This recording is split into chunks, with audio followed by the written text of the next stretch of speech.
Good afternoon. Regular session, Mayor and City Council meeting, 6 p.m., Tuesday, August the 9th, 2022, City Hall Complex. I call this meeting to order. Please rise for the Pledge of Allegiance. Madam Clerk.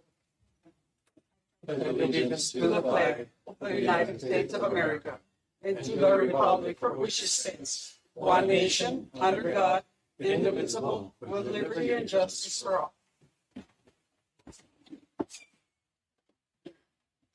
Thank you very much. We have one call to the public. Mrs. Gong Dong, yes, could you please come to the podium, state your name and your address for the record, please. And you have 5 minutes. Hi, sir. Turn the mic on, please. Press the button at the bottom. There you go. Hi, I'm Nevaeh Petrova Congdon. This is my husband, Robert Congdon, and we live in Meadow Hills proper. We are in an address confidentiality program. Some of you already know where we live. Okay, I'm here tonight to speak in behalf on the topic of domestic violence, specifically address confidentiality within our community. I bet most of us here in this community have known someone in our lifetime that's been affected by domestic violence. As a collective, we tried hard to put laws in place to keep our community safe. Yes, we have laws. No, they are not enough. What have we done to keep our domestic violence survivors safe and from our perpetrators from entering into gray areas of the law? These are the places that they tend to enter into, as most of us know, where they come in and they try to do things, and a lot of stuff happens because of that consequently. All right, there are many reasons survivors of domestic violence do not speak more. PTSD being the biggest issue, hypervigilance, and the overall feeling of no one is going to help us in the end anyways. One of our biggest issues here in Nogales is that we have no current address confidentiality program. Not available to our citizens. We are sent out of this community to the nearest local resource of Sierra Vista. Some of our survivors of domestic violence do not have equal access to transportation or even are in the mental health state of mind at the time to travel that far after coming out of an unsafe situation. This process can take time to sort through, and in this time of sorting through the process, many times the 90-day rule passes. I am here to ask the mayor and the city council to please hear me out and consider creating a code with our help to change this within our community. Upon being approved for the address confidentiality program through the Secretary of State and meeting the requirements, many times the 90-day rule has passed. I'm going to get into that here about what that is. After 90 days, there is no way to redact your address.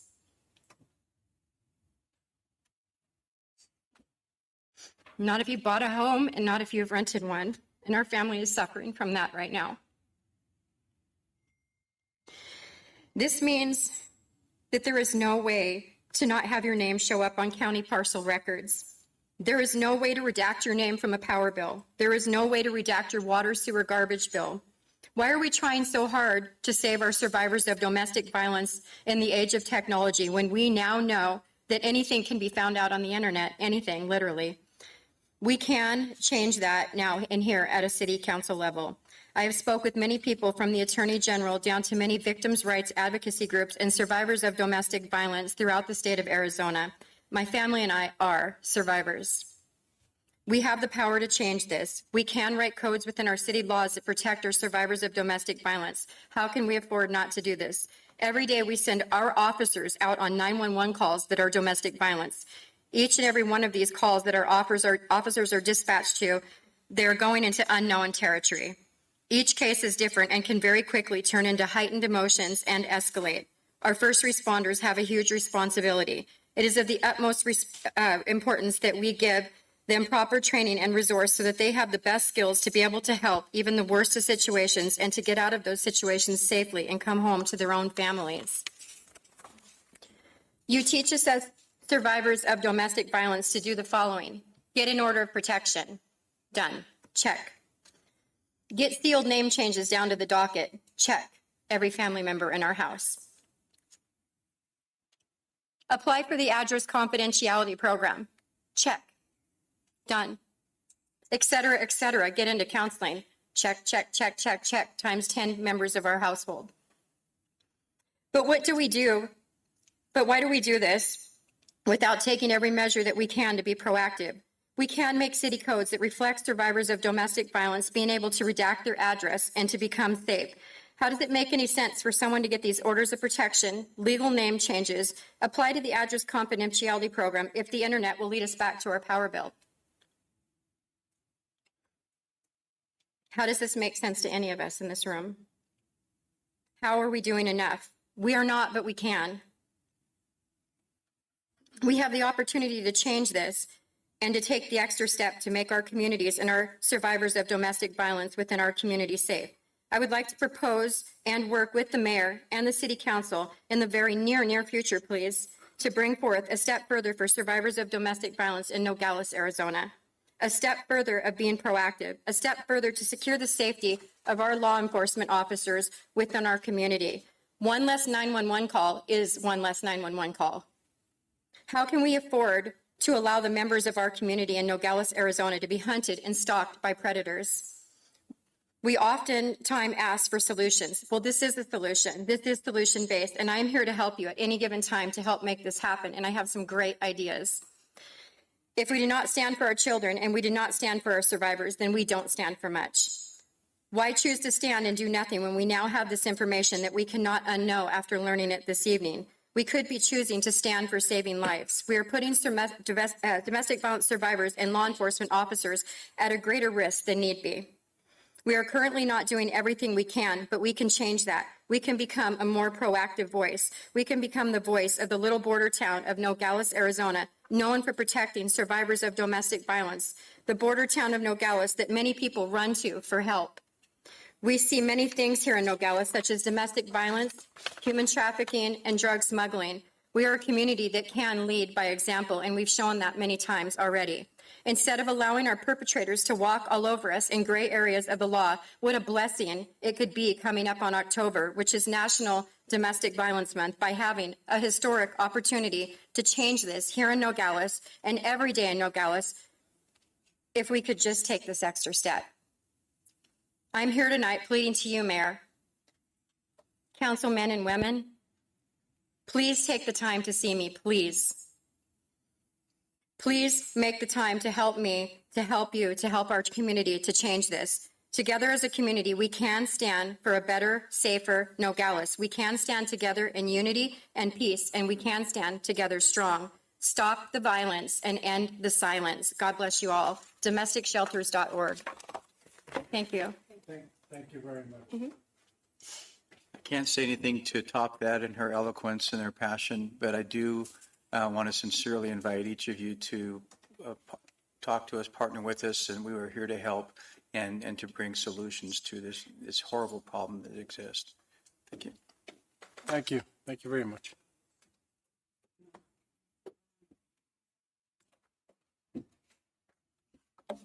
Number 4, discussion items. Discussion, direction, possible action, support to the Aztec Riders for a community event on August 20, 2022. Vice Mayor? Yes, I put this on the agenda and I gave each of you the flyer plus the request and the total amount that is going to cost the event. I have several of the people from Aztec Riders in case you have any questions. It's a group, they really help the community. I mean, in many ways, and I'm so proud of helping them. So if you should have any questions, please go ahead, and the representatives are here. Go ahead, Councilman. I have a question. I think this would be most appropriate to the chief of police. They're requesting 8 hours or 8 officers for off-duty work at this event. Did we make an assessment to determine the 8 officers needed, or can 4 officers fulfill the requirements for this event?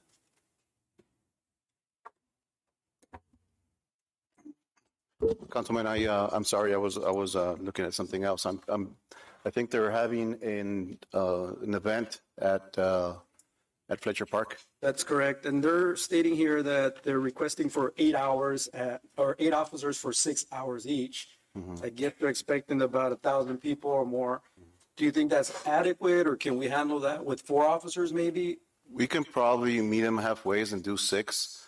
It's going to be everybody's invited type of thing. And we don't have too many of those here in Nogales, and I have a feeling that we're going to get more people, and they're probably going to get a really good turnout, hopefully. And when it involves alcohol and a lot of people, I think we need to be proactive and make sure that we have the right coverage for liability purposes and officer safety purposes. And most importantly, the safety for our community. Thank you. Anybody else have anything? Mayor? Go ahead, Council. Okay, this is actually for the Fiesta Biker event people. And if one of them can come up and tell us what this event is for, and are they doing fundraising for a certain entity or a nonprofit? What is the purpose of this event? In other words, it's got to have a purpose. It's got to have it's going to be a fundraiser. Who are they going to donate funds to? And like the stuff we do there at the BFW, is it going for scholarships or, whatever? Can anybody answer that or?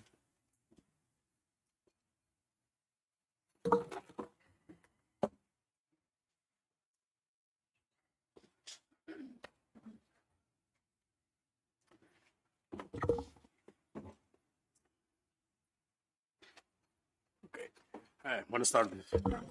I need your name and your address for the record, please. Antonio Vasquez is president of the Astra Ride Club.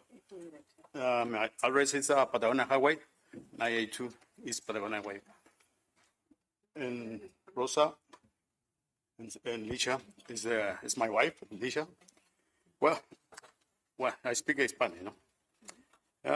Estamos trabajando con esta fiesta barque desde 1919 con la ciudad de Nogales. Para entonces habíamos programado para abril 2019 y lo habíamos programado para abril 12 del 2020, cual se canceló por el virus, entonces lo volvemos a retomar ahora. Y esta fiesta biker realmente es para una parte para que conozca la ciudad de Nogales, Arizona, la gente que nosotros nos paseamos, nos raiteamos en lo que es alrededor de toda Arizona. Entonces estamos viendo que en varias ciudades como Brisbane, Tucson, Phoenix, se hace una fiesta biker cada año y es una rama que vemos que es muy grande de dinero y son fiestas de 2 o 3 días. Entonces nosotros estamos tratando de hacer algo aquí en Nogales para poder traer más dinero y gente que conozca realmente Arizona aquí en Nogales, porque hemos platicado con mucha gente y lo cual no conocen Nogales. No saben qué es Nogales aquí, nomás saben que es una parte, pero nosotros hemos tratado de hacer algo para aquí y nuestro club es para el beneficio de la gente necesitada. Lo que hacemos junto con otros biker clubs que también que hay aquí en Nogales, tratamos de juntar y ayudar tanto gente como necesitada, ¿no?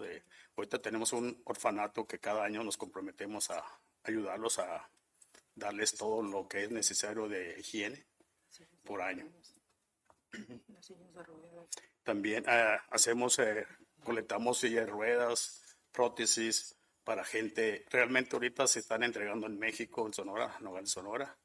Y pues es la ayuda que nos han pedido, pero si hay gente de aquí también, hemos ayudado gente de aquí de Nogales. Y pues el beneficio realmente no es para nosotros, es para darnos a conocer, para la comunidad, para que la comunidad también tenga donde tener su fiesta y aparte la gente que viene de afuera, ¿no? Pero, por ejemplo, hemos tenido varios gente que nos ha hecho support para el evento y toda la gente esas son puros negociantes que nos están dando las gracias porque hemos hecho algo por la ciudad, ¿no? Estamos tratando de hacer algo por la ciudad, ¿no? Entonces ellos en sí nos están dando las gracias porque estamos tratando de hacer ese evento, ¿no?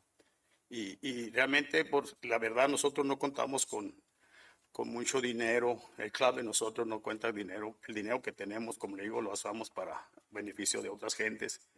Y no contamos, ¿no? Entonces necesitamos hacer esta fiesta, pero con ayuda del pueblo, igualmente de los comerciantes, ¿no? Que son los que nos han apoyado realmente. Entonces, eso hemos sabido que tenemos que pagar aquí en la ciudad tanto policías como el parque y todo ese rollo, y la verdad se nos acumula mucho el gasto, de lo cual no tenemos, ¿no? Realmente, y queremos hacer la fiesta. Y de alguna manera, si ya nos dieron autorización para hacerla, pues la vamos a hacer. Pero sí necesitamos ayuda de la ciudad.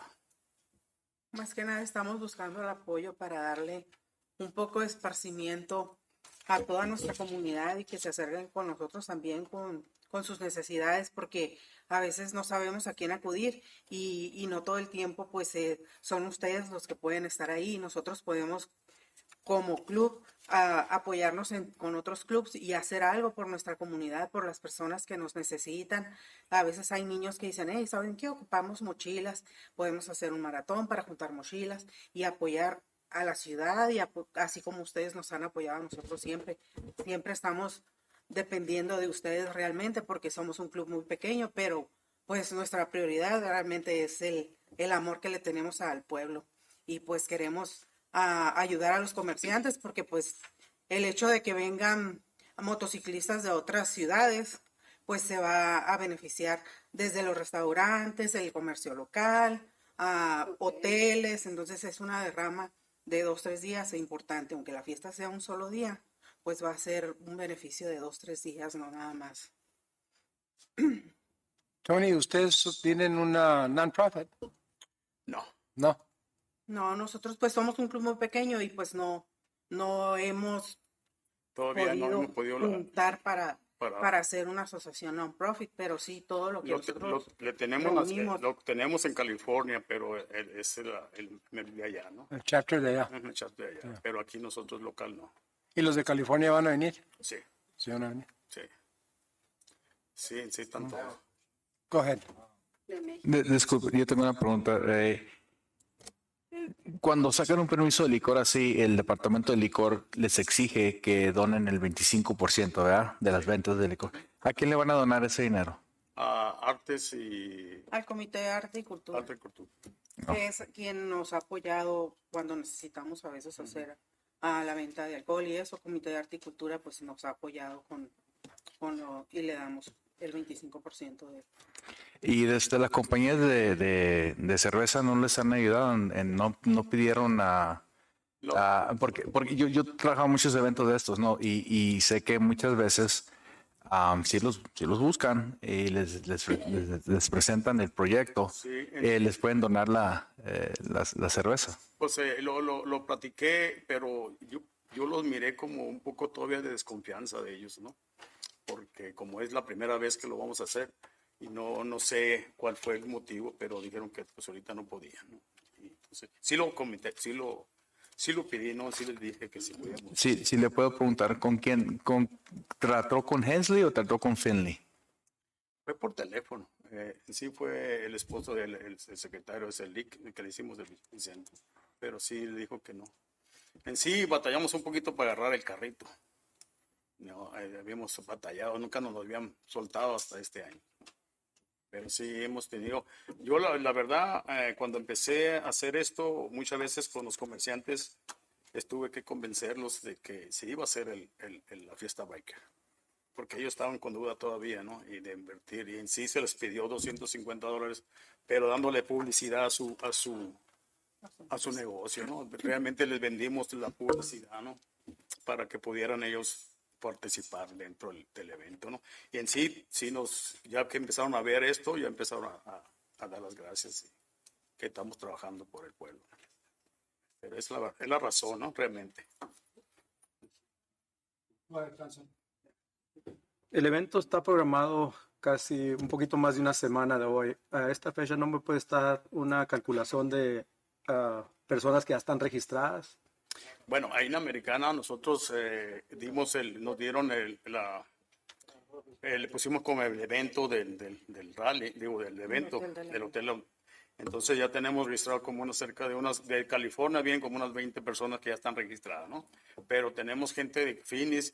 En sí me han hablado unos bikers que son de Mazatlán, que son amigos de nosotros, que nosotros viajamos mucho a Mazatlán.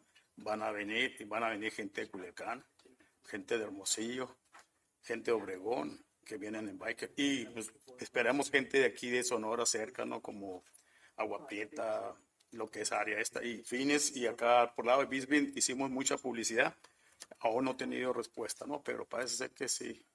Por eso andamos pensando que entre unos 1,500 personas bikers se van a venir.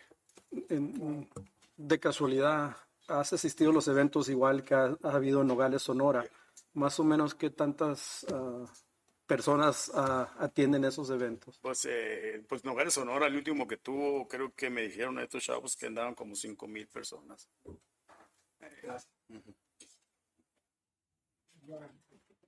Buenas tardes. Buenas tardes. La primera, gracias por organizar este evento. Les doy muchas gracias porque es lo que necesita la comunidad y especialmente ayudándole a los niños y las personas de necesidad. Gracias. Me da gusto saber, no estaba segura si iba a ser este próximo sábado, el 20, ¿verdad? 20 de agosto. Ok, esperan 1,000 a 1,500 personas. por favor, Ok. Dios. ¿Y usted se siente cómodo con el número de policías de seguridad allí? Sí, en sí creo que está bien porque en sí queremos cerrar las puertas del parque para que no salgamos de ahí y nosotros vamos a controlar también un poco lo que es la venta de la cerveza. Digamos, vamos a tratar de ver que no se sobrepase mucho. En sí, en los bikers que como es por experiencia, nosotros tratamos de tomar cierta cantidad y cierta cantidad ya le paramos y nomás nos quedamos. ¿Por qué? Porque traemos una moto donde es peligroso para nosotros mismos. Y por eso yo digo que hasta ahorita las partes donde yo he visto accidentes grandes, pues estamos hablando de Mazatlán. Mazatlán son como 10,000, 20,000 personas, ¿no? que vamos en las motos, pero de 20,000, 5 que tuvieron accidentes. Ok. Sí. Además, sí. disculpe, además No, que cada club tiene una persona, en este caso yo soy esa persona que es el enforcer del grupo y está viendo por el estado de cada uno de sus miembros para precisamente evitar que vayan a tener un accidente, si están tomando. Hay un momento en que se les retiran las llaves de las motos y todo eso, ¿no? Entonces hay alguien que está destinado para decir, ¿sabes qué? Vamos a dejar las motos en tal parte y alguien las lleva, ya después se les entregan a sus dueños y todo eso. Entonces es algo que está previsto desde el interior del club hasta los demás clubes. Ok, gracias. Y nomás tengo una pregunta para el manejador. Mr. Dickey, are you comfortable with this and also the amount of security available for that event? Since they're estimating 1,000 to 1,500 people, and they're going to have liquor, of course. So are you okay with their asking, requesting? I'd like to hear from you. Thank you. That's a question really for the chief, and he spoke a little bit to it at this time. As far as the funding and that, if you guys were to, that's up to council. Mr. Dickey, now that I'm getting more information as far as to the attendance of the people and stuff like that, I need to go back to those 8 because we need to take into consideration also the parking space and traffic control on Hohokam as it is. I mean, you guys all know the hectic 4th of July there. We always have people coming in and out. What are we going to do with parking?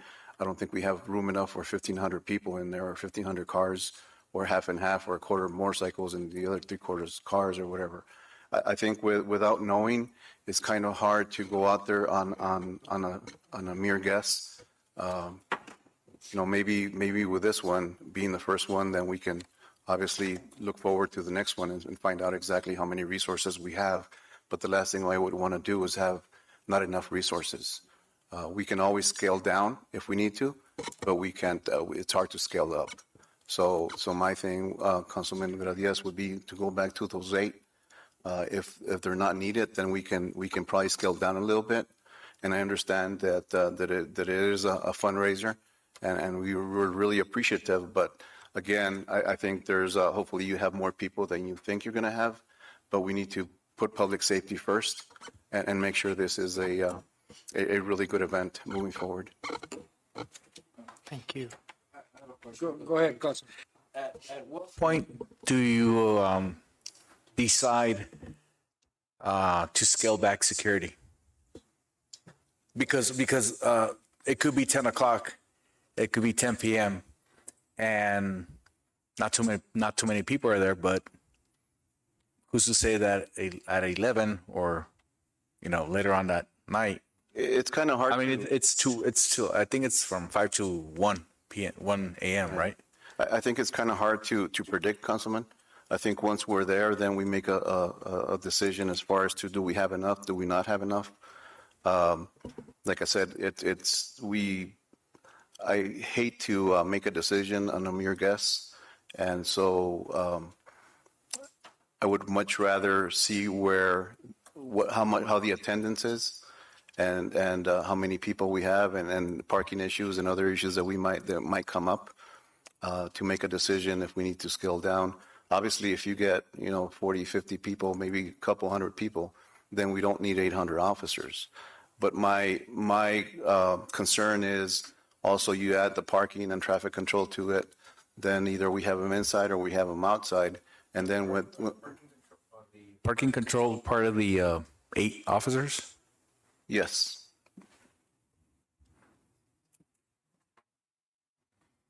So in reality, you may have 6 officers inside the field, right? Yes. Okay. Go ahead, Councilman. I have a question for them. Okay. Aparte de, nomás hemos hablado de la cheve, ¿no?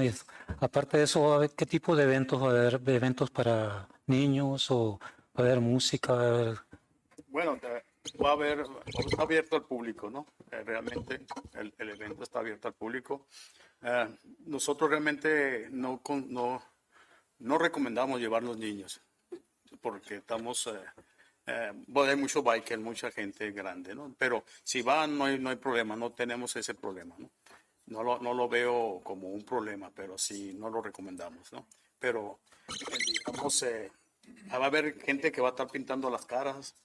Y vamos a meter todavía no nos confirman de animales, por si van los niños, tenerlos en una parte, como una tipo de granja, pero no nos han confirmado porque no sabemos. Realmente nos hemos atrasado mucho por esto, ¿no? Porque estábamos aparados por la junta esta que querían decidir para ver sobre el costo, ¿no? De que nos van a cobrar, o si no nos van a cobrar. Entonces siempre nos ha atrasado para tomar decisiones. Va a haber muchos puestos que hay comerciantes que están, que quieren ir a exponer, ¿no? Algo ahí dentro del evento, y pues van a tener sus ventas de comida, de carritos, de dulces, de juguetitos. Básicamente casi todos están invitados, va a haber música en vivo y va a haber música programada. Entonces estamos esperando hacer un buen evento que sea gratificante para la comunidad. Y no es tanto que no estén invitados los niños, ¿no? Pero pues sí es más como temprano llevar los niños, y ya es más para que los adultos también se puedan relajar al mismo tiempo ahí. No tengan que cruzar a Nogales, Sonora para ver cómo divertirse. Tengo otra pregunta para ustedes, Mayor. Yeah. Go ahead. Aparte de la venta de alcohol, los asset riders tienen un puesto de comida aparte, tienen otro tipo de ingresos en ese evento. No, realmente nosotros más nos quedamos para controlar de la cerveza, ¿no? El alcohólico. Está otras gentes que van a vender carne asada. Hay varios vendedores que ya tenemos de comida, ¿no?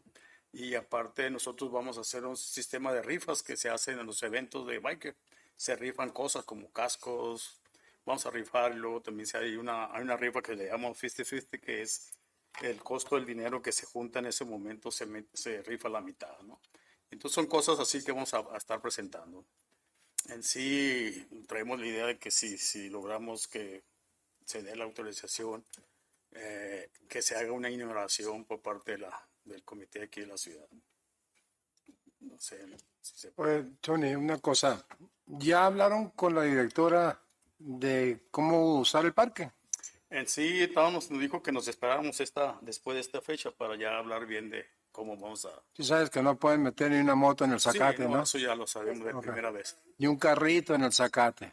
Nomás No. pueden caminar en el zacate. No, ¿Saben eso? no, eso ya lo sabemos todo. Otra cosa, Tony, van a tener un rally. Van a salir a Vamos tener un Benson, rally, a vamos a tener Tombstone. Bueno, en este momento no. No. No, esperamos el rally nomás hasta noviembre. Ah, Noviembre. Como se había dicho, ¿no? Pero el rally viene y se va a quedar un día aquí y se va a Tombstone y se regresa otra vez a Nogales. Sí. Y vamos a recibirlos, pero tenemos pensado recibirlos en otra vez ahí en una fiesta privada, Sí. que es para pero si se lograra hacer otra vez la fiesta Ajá. y pues se podíamos Para poder, y es el mismo que hacen todos los años que se van para todos México. los años, exactamente. Por ejemplo, es un rally grande que se viene de Los Ángeles. El año pasado fue de Los Ángeles a Cancún.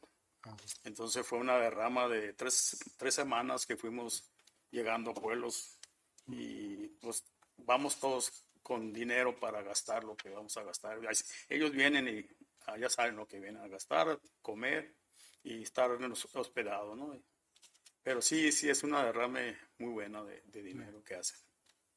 Ojalá que se pudiera lograr aquí en Nogales. De hecho, nosotros primeramente habíamos tenido pensado en hacer esto para recibir al rally, pero las fechas que maneja el rally son muy diferentes, entonces no nos iba a convenir a nosotros porque básicamente iba a ser el puro rally porque iba a quedar dentro de la semana laboral, entonces era algo como no muy conveniente para nosotros y nosotros realmente queremos que quede algo, que sea algo diferente para la comunidad, que tenga un esparcimiento diferente y a veces tenemos muy mal concepto de los bikers, ¿no? Que la comunidad, pues, muchas personas no están educadas en lo que es la vida biker y piensan que todos son delincuentes o que no trabajan, que no tienen una familia y pues nosotros somos un club familiar. Creo que me han visto por ahí con mis hijos. Y entonces esa perspectiva queremos cambiarle a la comunidad para que tenga la confianza de acercarse también cuando tenga una necesidad y que crea que nosotros podemos ayudarlos, que crea que les podemos dar a muchos niños a veces un momento de felicidad, decir, hey, quiero ir y quiero subirme en una moto y quiero acelerarla, aunque no vaya caminando, para ellos es algo muy, muy emocionante. Entonces eso es algo que se les brinda a los niños cuando nosotros estamos ahí. Bueno, nomás quiero que sepan, yo he estado recibiendo el grupo del Tony aquí y todos los de California, de Nevada, de Utah, de Arizona y del otro lado, todos los años, ¿verdad, Tony? Así es. Y las personas que vienen, es increíble, vienen doctores, vienen arquitectos, ingenieros, mamás con hijos, en motocicletas, todos. Y yo me sorprendí la primera vez que vi a la mamá que vino con los dos hijos. Así. Uno es doctor, ¿verdad? Uno es doctor y ellos Y son comerciantes. Comerciantes. Sino que, como dice, no todos los bikers son bikers, ¿no? No es como las películas, no son igual. Pero pues yo les deseo lo mejor actualmente.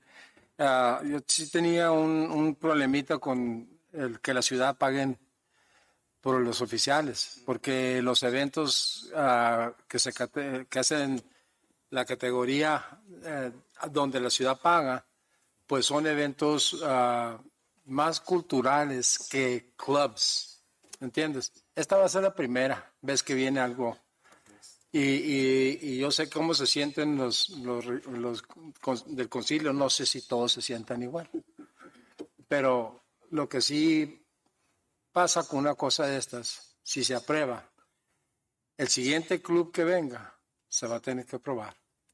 Y el siguiente, y el siguiente, y el siguiente, sea de lo que sea, porque ya va a cambiar la manera de hacer las cosas. Sí, yo creo que hay gente, no sé si hayan estado en la ciudad, por ejemplo, de Bisbee, que es un pueblo también chico. La fiesta esa también tiene muchos años, es una tradición.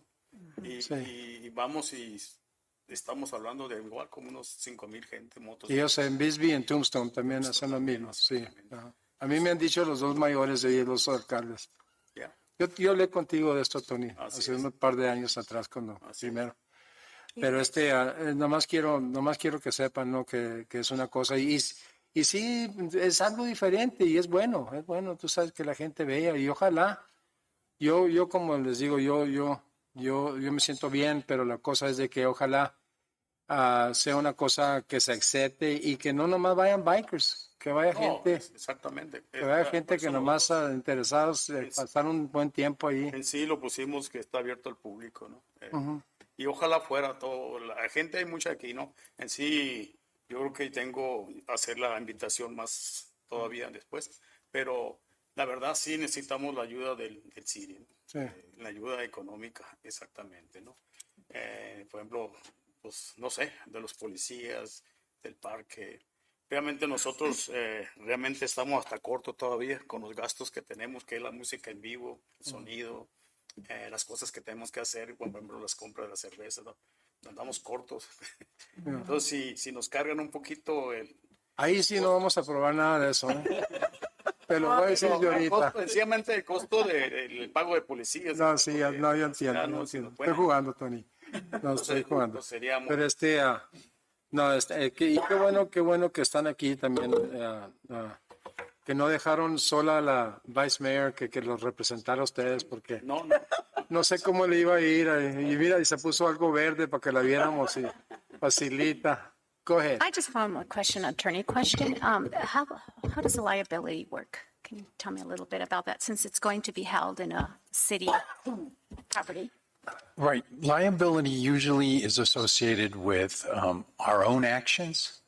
And so if we are aware of a risk to the potentially harming other people, then we need to be properly aware of that risk and take, actions accordingly. So when we have events like this, if there's a possibility, and there are, liability insurance special policies that only last for a day or two, that they really try to make it available to nonprofits at a reasonable price. We could require that in this situation. But our liability would be for our actions. And our actions are based on what do we know and what should we know about potential harm. So your question is wide open, and I'm kind of answering and giving you a wide open answer. As an attorney, are you comfortable having this event in the city property? I'm going to say like the police chief, I don't really know all of the details of this, so I can't, I'm not prepared to give a detailed answer at this time, Mayor. But I'm comfortable that my fellow employees here, when they're aware of a risk, they usually almost always take proper precautions. And that would include people in the Parks Department, people in the Police Department. So, and that's why we have insurance coverage, Mayor. It doesn't always go well, but, it's the risk is not enormous. So thank you. A question for Parks and Rec Director. Right. I was under the impression that when any organization does these types of event, that they would have to provide their own insurance. To individual situations. Because like you said, the nonprofits, they get a better price, whereas others do not. But they're supposed to provide their own insurance, right? They come from that. So that the liability doesn't. That's what we were waiting for this decision to have that. Oh, so you haven't talked to them about the Yes, we insurance? did, because I shared the whole pack with them. Okay, because you do charge for baseball leagues for insurance. Mayor? Yes, go ahead. I think this event has already been approved. So I think the issue here is that we're looking at is our in-kind contribution. So I think that's what we got to focus on. So the need for officers is there. So I think we need to base, The liability is the main question. that includes the officers at the park or not at the park. So I think, The responsibility of the city. yes. Sí saben del seguro usted, ¿Mande? del seguro. Oh, yeah. Sí. ¿Y lo tienen? Sí. Sí. Well, in In that case, Mayor, I would appreciate if they could deliver to us a certificate of insurance. Un certificado de los.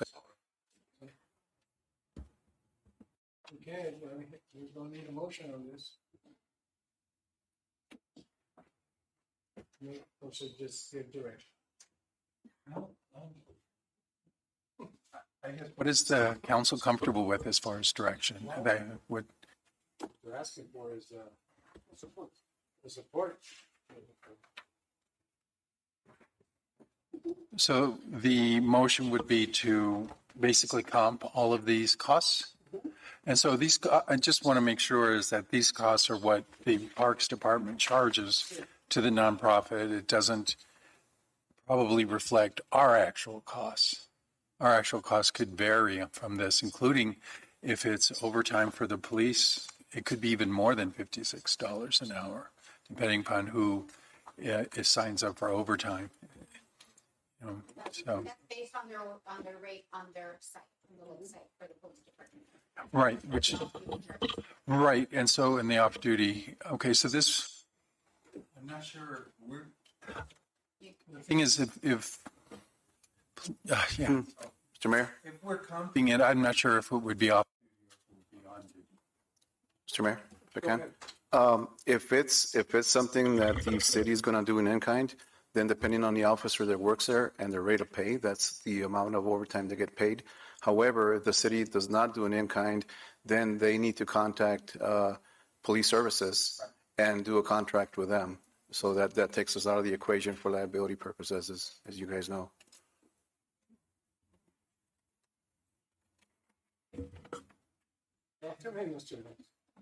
Well, and so if I understood what the chief just said, Chief, if we were comping, then the officers would be on our payroll. Is that correct?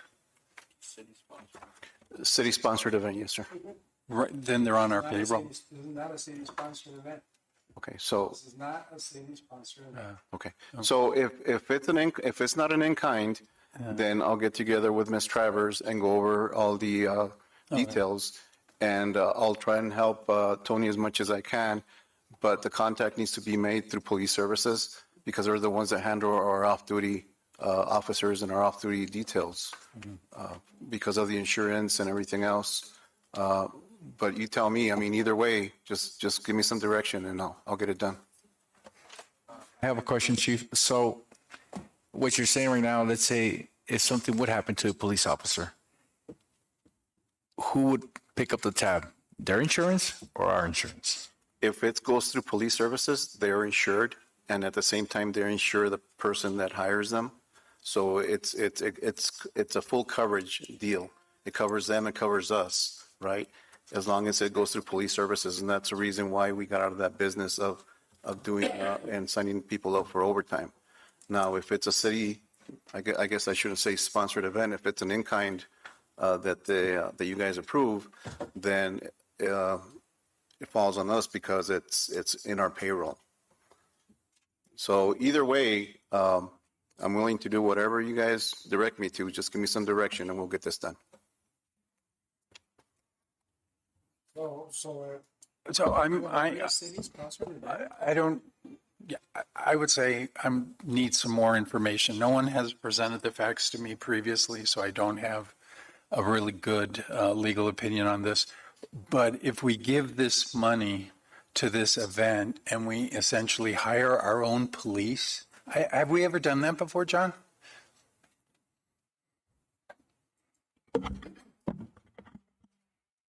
No, Mr. Massey. So if we decide that the city wants to cover the cost of the police officers, let's just assume that the city wants to help them do their event and not have them pay through the police department's off duty, then it just comes out of the chief's payroll, just like we do Christmas parade, like we do 4th of July or any other event like we did. These are city-sponsored. Just like we did for the event when we did Borderland Theaters. Okay, we just had an event down there, city police department went down, took care of it. When we do Fiestas in Mayo and those types of events that require City police, it just comes out of the chief's budget. He assigns people to go down there and do that. So I guess that's the dilemma we're at. But all the ones you just mentioned are city-sponsored events. Sure. Can you say something? This is not a city-sponsored event, right? That's what I'm saying. I think that's the question that they're asking you today. So if it were technically city-sponsored, the 2716 would come out of the chief's budget then? His labor costs for having 8 police officers over there, he would just assign 8 police officers to be there, take care of these events. I don't know if he would assign them on overtime or on regular time or a combination of both, if he would ramp up, ramp down, but he would provide the security over there to take care of this event. Okay, thank you. I hope that helps explains it.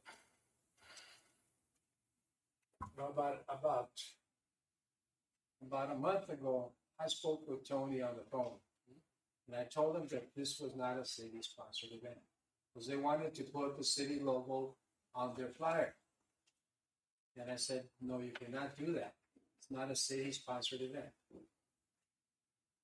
You know, because they wanted to put the logo with all the people that we're gonna help them out, you know, contribute, or I don't know what they were gonna do. And I told them it's not a city-sponsored event. You can't put a city logo, you know, and this is a city-sponsored event. So, and I also mentioned it to the vice mayor about that. You know, so somebody's got to explain to me what's going to happen here, because you know. I think the question in front of Mayor and Council, Mr. Mayor. Let me just ask one thing. Okay. Mr. Massey, if we do the ink time, are we a city-sponsored event? Are we responsible? If we do in-kind, our insurance covers our employees, Mayor. And that's, that's the, Our employees, but not any of the bicycle riders and motorcycle riders.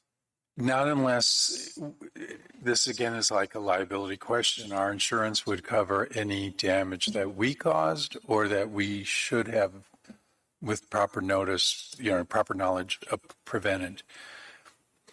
But there's all kinds of fact scenarios where it might not cover, Mayor. I have a question, Mr. Massey, for you.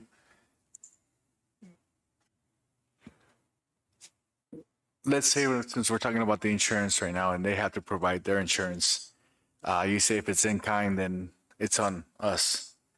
But let's say that their stage collapses and falls on hurts people. Are we still liable for that? I'm at as well. Well, like we need to know, Mr. Massey, because I personally have been in big events where you think nothing could go wrong. And there are things that have gone wrong. And so, though I understand that if we're going to use our insurance, well, then who's going to take care of the people attending the event? Right. I'm not saying that something catastrophic is going to happen, but I can't give a blanket yes or no, because whether something is going to be covered and deemed covered by our insurance is going to be so fact intensive. Change a little fact a little bit and you can get a different answer. And I don't control that. When we present a claim to our insurance, we gather up the facts and we submit them as a claim and they look at it. So I can't speak, for a third party, how they might look at something. But in general, our insurance, our liability covers our actions. And if someone has a stage that collapses, doesn't sound like it's our actions.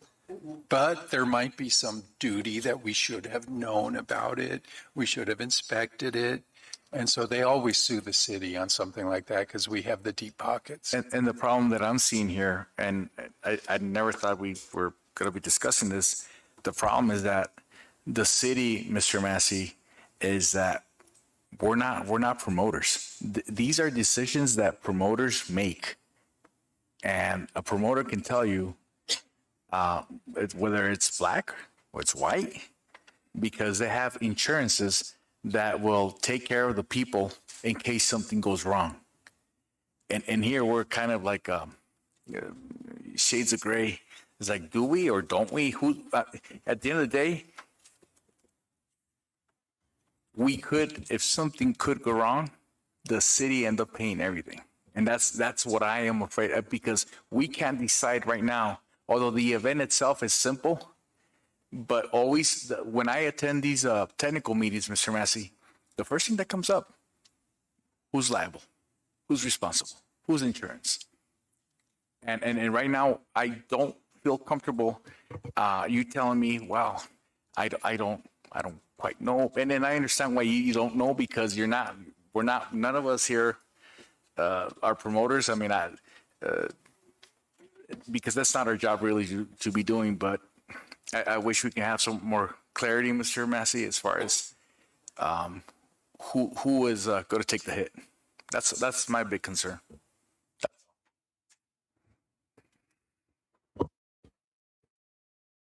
Members of the council, we have to make a decision.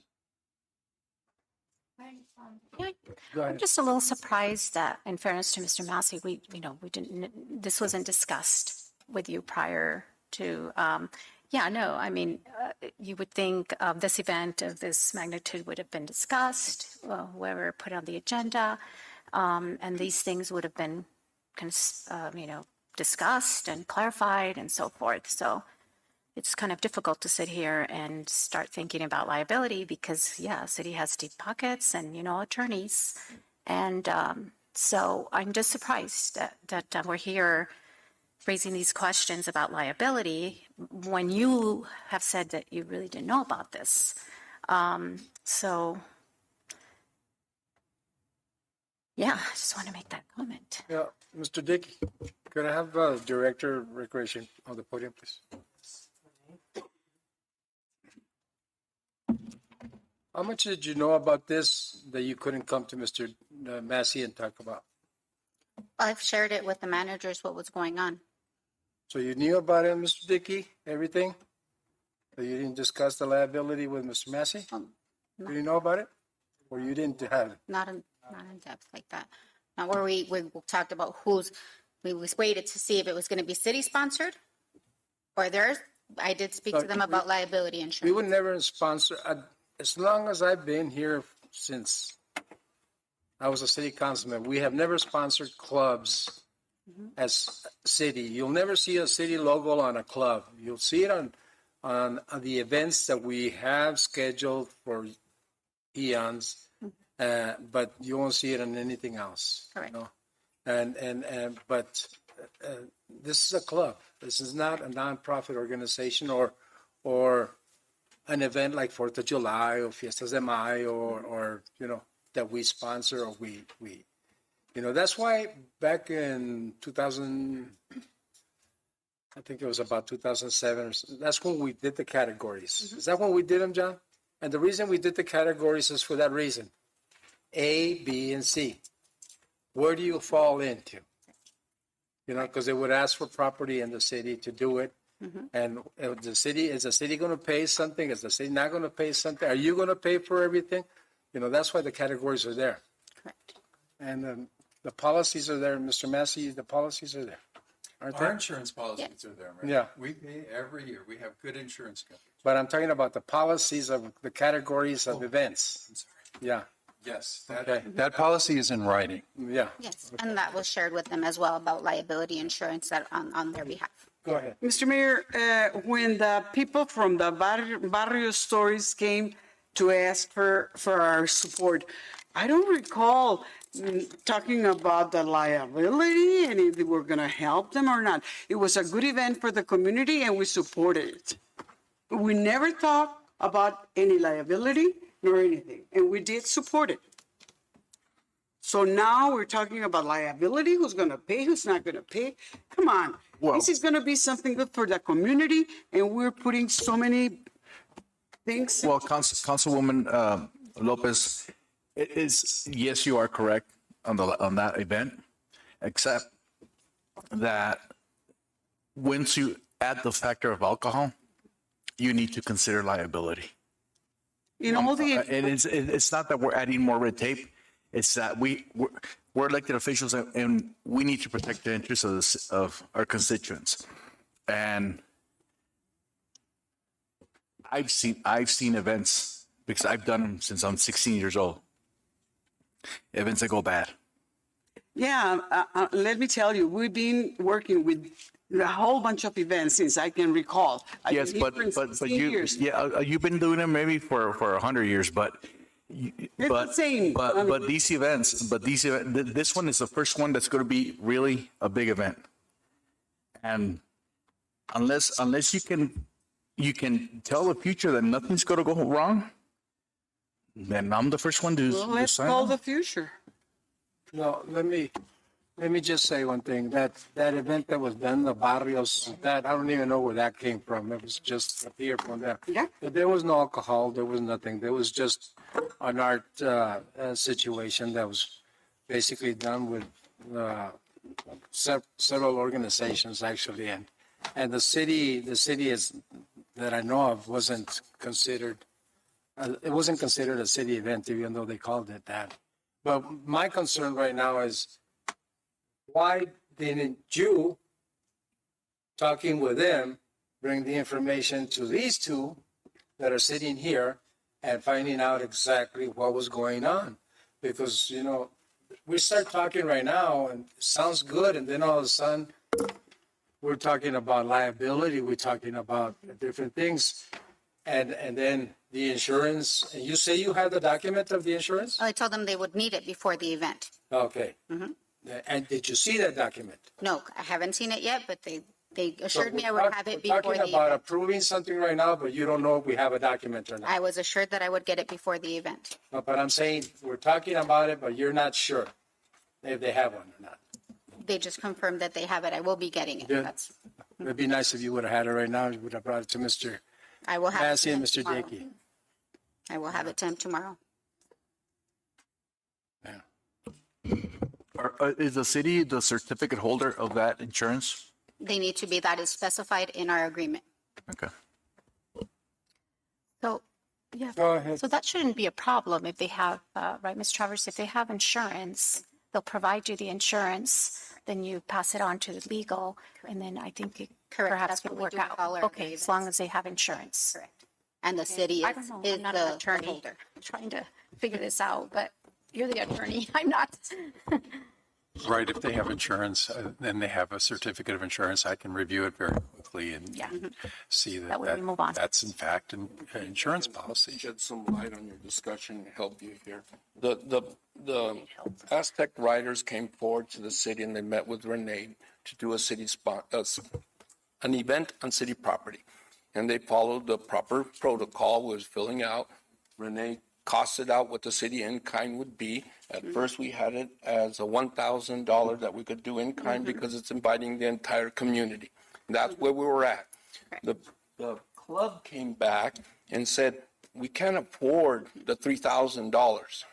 Okay, so they approached Mrs. Lopez and asked Mrs. Lopez, could the city, right, sponsor them, if that's a good term? I don't know what the term would be, waive the fee or whatever, but to help them $1,000 bill, right? The insurance and all that didn't come into play because that we weren't discussing that. There still remained a C, right? They would still have to supply the insurance. We didn't talk about waiving insurance. We got insurance to cover our liability. This event, any event, our insurance liability doesn't go away, right, Mike? It's every day? Right. It's every day. It's always there, right, as far as the city is concerned, right? But we'll might be right back at the same boat here coming soon with the Circles of Peace. They're coming forward too, and I know that we're going to have to ask them for insurance liability, and they might be asking us to waive some of the in-kind to get their event done. I'm assuming that might be happening too, but these types of things come up. So we're here because Mrs. Lopez asked us to put this on the agenda to see if they're able to waive those fees. Other than that, if that's not, then they'll pay the difference between the $1,000 or they won't have an event. I hope that helps with the discussion. But the only difference here is their city sponsored the other events. The the bicycle event and so forth, So that was a point that was necessary to make. Right. Okay.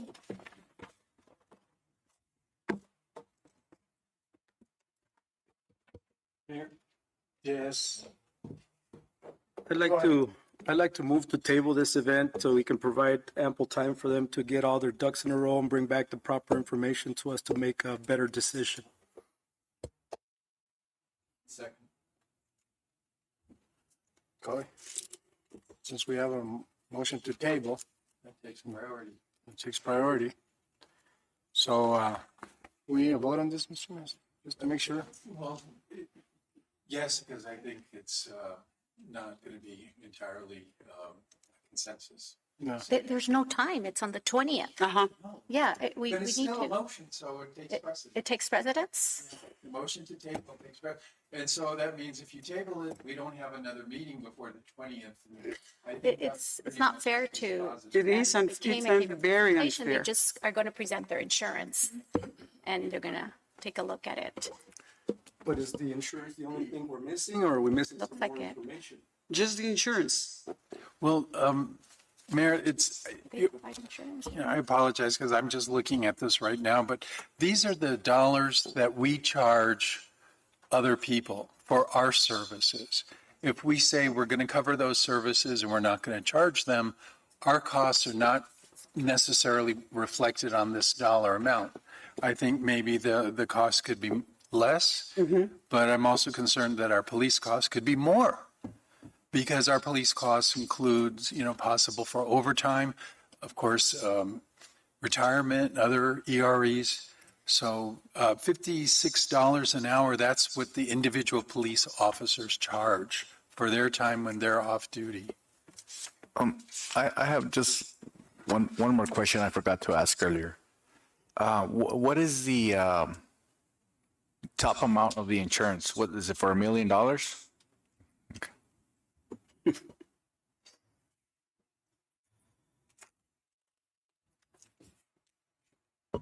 Well, we don't have time, and I'm not going to have another meeting. But there's a motion to table and second, so I think under our rules of procedure needs a vote. Unless they pull their motions. Unless they pull their motion. I pull my motion.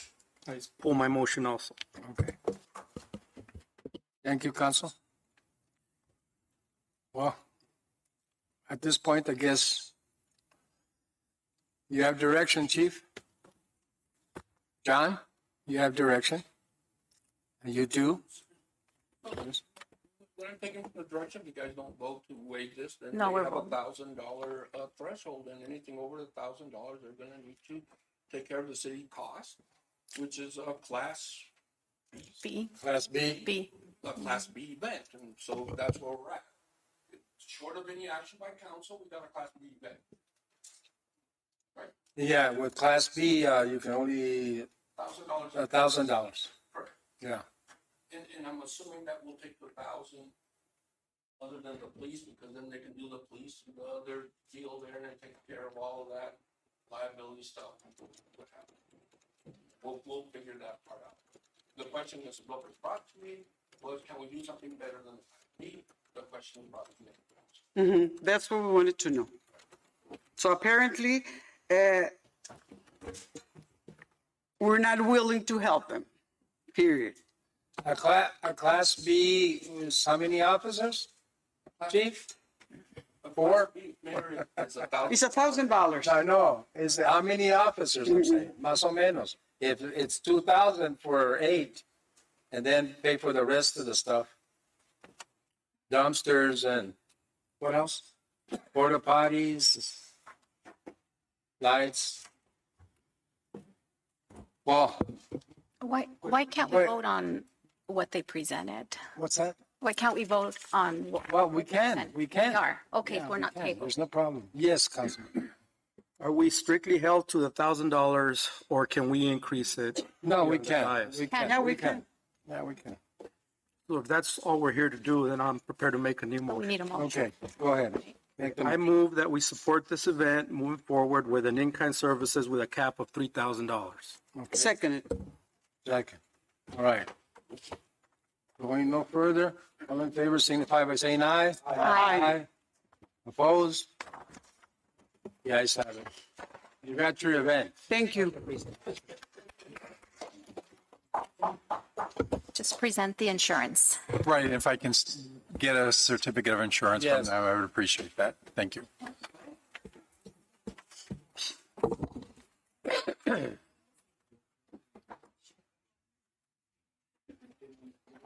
Okay, B, discussion and update on Nogales Police Department and NUSD's active shooters events, training, and drills. Chief? Mr. Mayor, members of the council, I hope I can be a little bit more clear than the last one here. And I'll give you an update on the civilian active shooter training that we've had with NUSD. Just to give you a little bit of stats, we've had 27 school shootings in the U.S. in 2022. Okay, being the worst, obviously, Uvalde, where you have 19 students and 2 teachers, they were fatally shot. However, all in all, we've had 27 of those, not to that extent, but we have had 27 school shootings in 2022. As far as to the United States, there have been over 300 mass shootings in the U.S. in 2022. So that's what we're dealing with at the present time.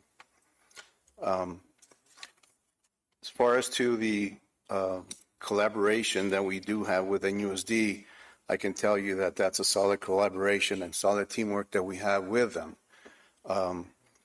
As a matter of fact, yesterday, we trained all new teachers coming in and all new employees coming in, and we do that every year in partnership with NUSD. On the 25th, our officers are going to have some continuing online mass shooting training, and I think we have like 15 officers going to that training right there. We're working with NUSD at the present time. They purchased a new software. It's called Raptor, and if you guys have been or have not been to the high school lately, they take your driver's license and they pass it through a scanner, and so your name is already in there. And anybody that's authorized to use that software can bring up who's in the school, who's at any school at any certain time. And so we're working with a school district right now to they're willing to share their software, and they can upload maps of every school and anything they're doing. That way we have access at our fingertips, just in case something does go wrong. Or if they have a lockdown or there's an emergency, the Nogales Police Department will get alerted through their software even before that phone call comes in. So that's what we're working on right now. And like I said, the relationship is solid, especially with Luis Andrade being the head security. So he used to be one of our officers, and he's cognizant of the need. And like I said, I just had a conversation with him today, emailed him back and forth, and they're excited to share that new software with us.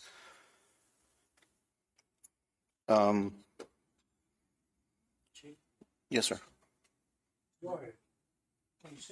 You say you have some officers in training for this type of event. Are you talking about just the Nogales Police Department or all the other law enforcement in the area? Everybody gets their own training, Councilman. We've had in the past, combined training at Nogales High School. I think with COVID, everything kind of stopped. We're looking at planning another multi-agency training to respond to these. But at the end of the day, the first response is going to be from the Nogales Police Department. And these officers are constantly being trained in mass shootings, especially in school shootings. And we're also working with Mr. Massey on the approval of our SOPs, Standard Operating Procedures, which talk about also mass shootings. So there's no question as far as to what these officers, especially the new ones coming in, need to do. Our main concern with an active shooter is to take care of that situation as fast as we can. So you would be you would take precedence over the other law enforcement agency? Absolutely, yes, sir. Okay, because I know that that didn't happen in Texas, and there was a There's so many things that happen in Texas, Councilman, and I don't really want to judge him or because I don't know all the details. I know that the police department, the district police department, from what I understand, had 3 police officers. That's including the police chief. So it's a big border patrol town that a lot of people, border patrol, live there.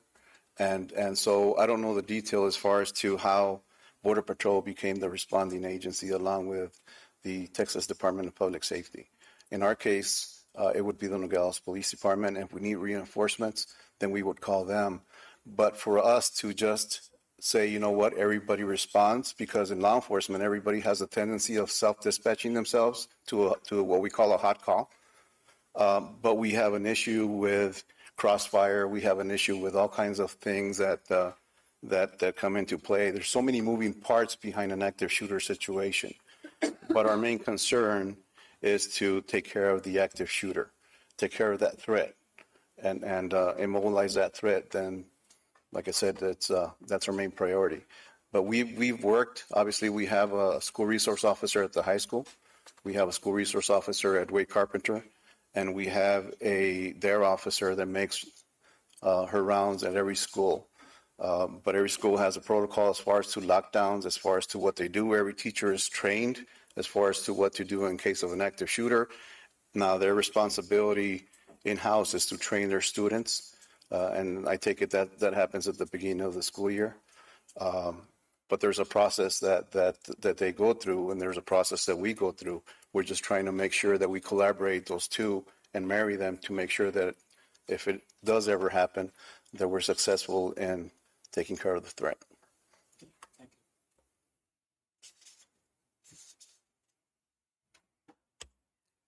Go ahead. Just want to make a quick comment. A couple years ago, I was a recipient of this training by Sergeant Mesta and Officer Andrade while at the Boys and Girls Club.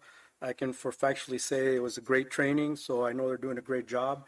And I'm sure they've improved on it since, so I give you kudos for that. It was a great program. Thank you, Councilman. And actually, we're talking about the schools, but in general, we've trained probably about at least 1,500 people in our community. That's you're talking about the entire county, you're talking about the city, you're talking about Mariposa, other private warehouses. So we're open for anybody that wants that training. We'll go give them that training because it's a force multiplier for us. It's help for us to make sure that they know what to do. So when we get there, they know what our mission is and they know how to help us. Again, it's a force multiplier for us. So it's in our best interest. And we'll continue to do that.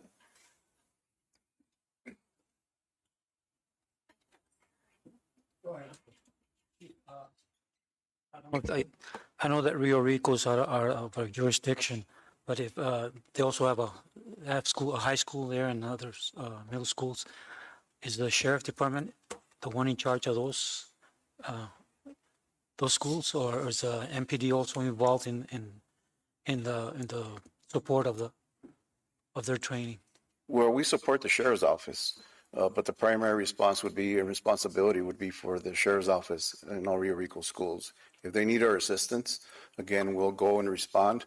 But the last thing we need to do is self-dispatch ourselves because then it becomes chaotic and it doesn't help anybody out. So they have their plan, they have their schools just like we do. So if we need assistance, then obviously we call reinforcements in.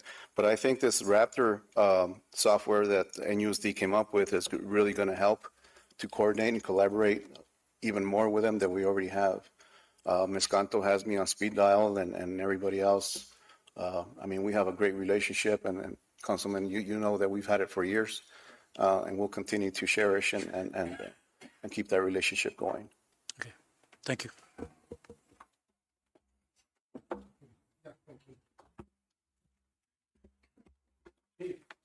Saw you in the news this morning. You did good. Thank you, Mayor. Especially a bot. Yeah. When they called me and they said it was Fox, it's kind of like I didn't know what to expect. But if, they were trying to make me answer some questions that I couldn't answer. And I had to answer the same question over and over again until they finally gave up and they quit. They stopped the interview. But thank you. Thank you. All right.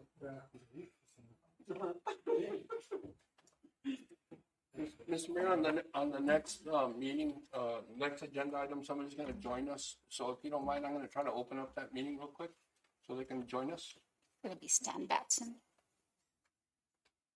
That's who invited you.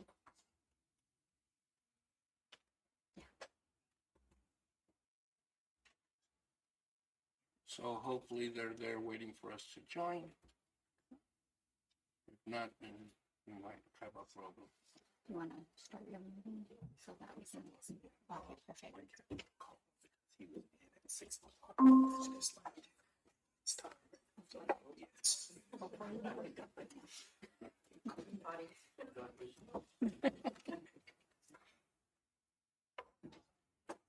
perfect.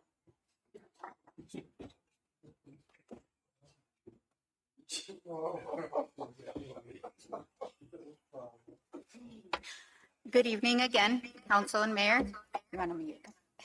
Could you, John, you didn't even give me a chance to read the. Oh, sorry.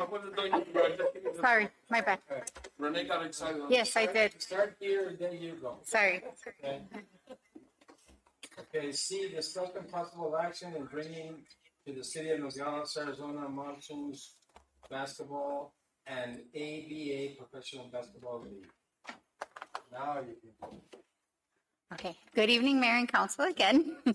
I want to introduce to you Stan Batson, Mike Lamb. They came to me with an idea of bringing an ABA team to Nogales to bring some new opportunities to our community, to our kids, and give some new inspiration. So I'm going to allow them to share what they shared with us, and in hopes maybe we'll see this as a possibility.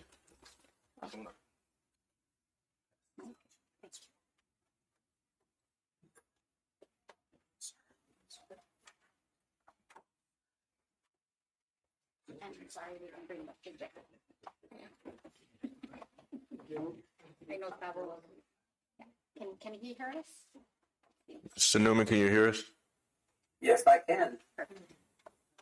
Yes, I can. Good evening, council, mayor, city. My name is Stan Batson. As Ms. Renee explained, this is my co-owner, Mr. Mike Lamb. We're here in representation of the ABA Basketball Association, which stands for the American Basketball Association. If you guys are too familiar with the ABA originally started in between the 1960s and the 70s. If anybody in here know who Dr. J was, Dr. J played for the ABA League. And so this is the actual league that we are here to represent. With me tonight, I have the actual owner, Mr. Joe Newman, on the call. He's sitting at home. He was on earlier, but you know, you guys had a lot on the agenda, so we're here. We're gonna have him speak to you guys briefly about the league, and then we're gonna share some more information with you guys about what we're here for and why we chose Nogales. Mr. Newman, did you want to just kind of briefly, because I know it's a little late in your area, but present a little bit?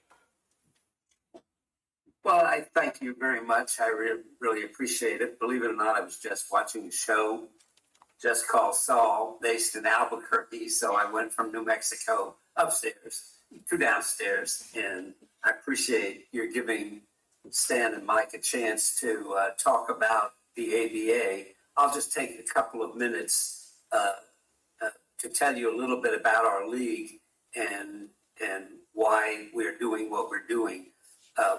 I was the ad agency for the original ABA that Stanley mentioned a couple of minutes ago, and was involved with the Indiana Pacers back in the 60s and 70s. In the year 2000, I brought the league back after a hiatus of about 20 years, and have grown it to become the largest professional sports league in the world. We right now have 170 teams and are in almost all of the major cities: New York, Chicago, Detroit, Dallas, Houston, Los Angeles, San Francisco, and everywhere in between.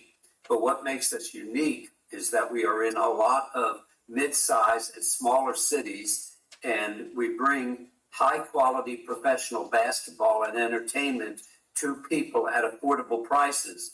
And in a period right now, for example, in the post-COVID period, and a period of inflation, and where people do not have a great deal of money the ability to go and see a professional basketball game and to have good entertainment, and for kids to be able to do that for free as part of our kids clubs, and for prices to be $10 and $5 a ticket. It really fits into an affordable entertainment arena for cities, and so to be in a Nogales is really something we like to do, as we like to be in a lot of other small cities. But what makes us even more unique is that we are the most diversified professional sports league in history. 75% of my owners are African American, Hispanic, Asian, Native American, and women. And we did that on purpose because we wanted the ABA to be inclusive and to represent what America is, which is diversity. And so what you'll be seeing, and this year, not taking too long, we are for the first time creating a new television network called Abigail, ABAGALE, and all of our teams will have their own individual television channels in which they are not only able to show their games, their tryouts, their clinics, but they are able to showcase the community and all of the community affairs they do.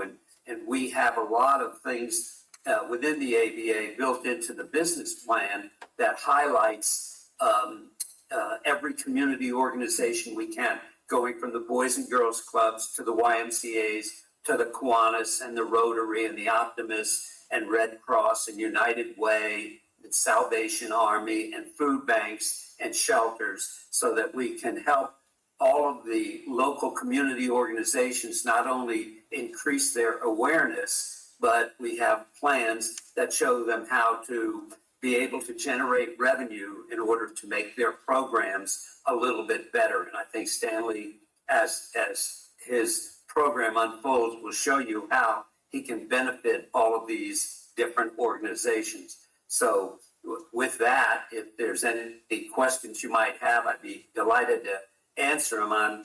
I'm really, after 22 years of having this league, we're coming into our 22nd year, first city council meeting, first opportunity to do something like this on Zoom. So really very pleased and proud that you've asked us to be there. Does anybody have any questions?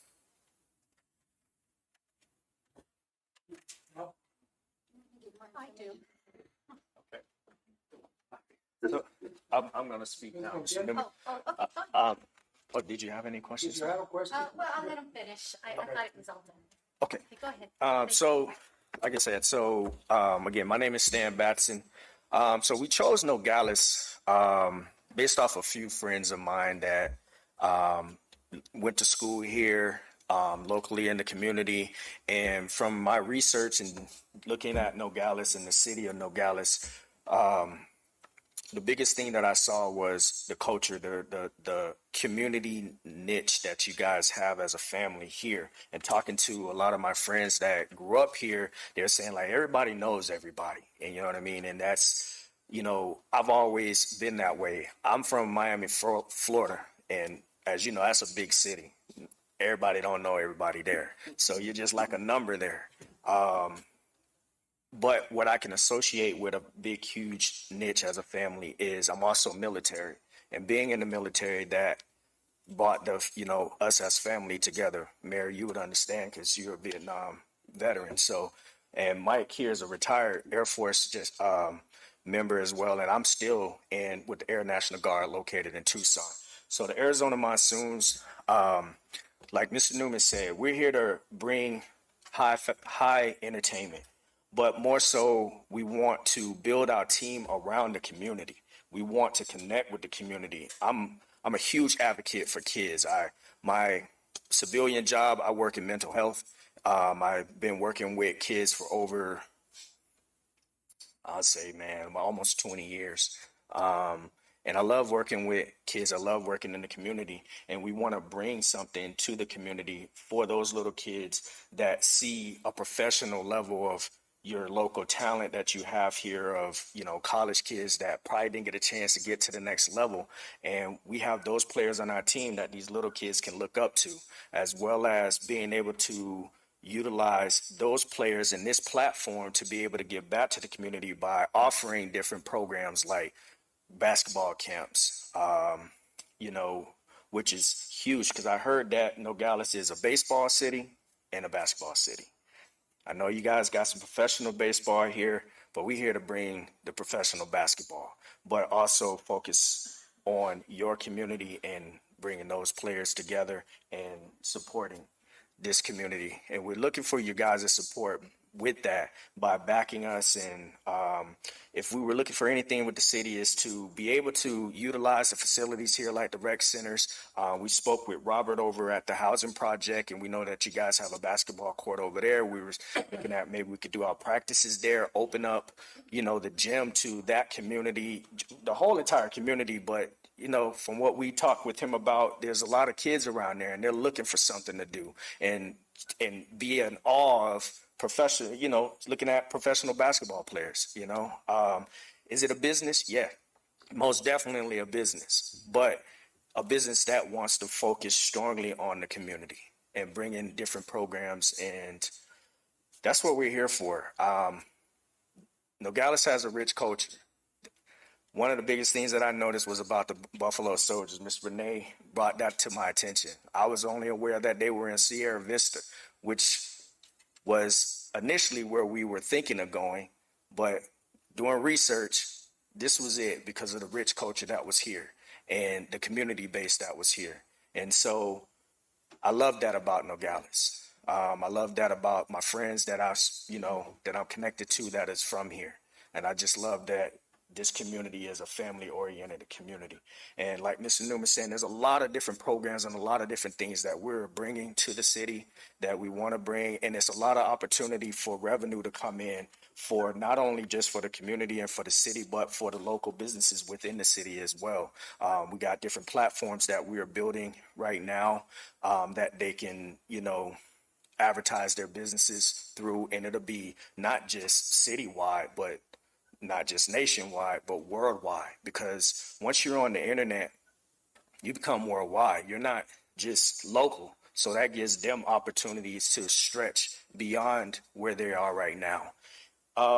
Mike here wanted to explain a little bit more about some of the programs. Mike actually played ball overseas for a stint while he was in the military.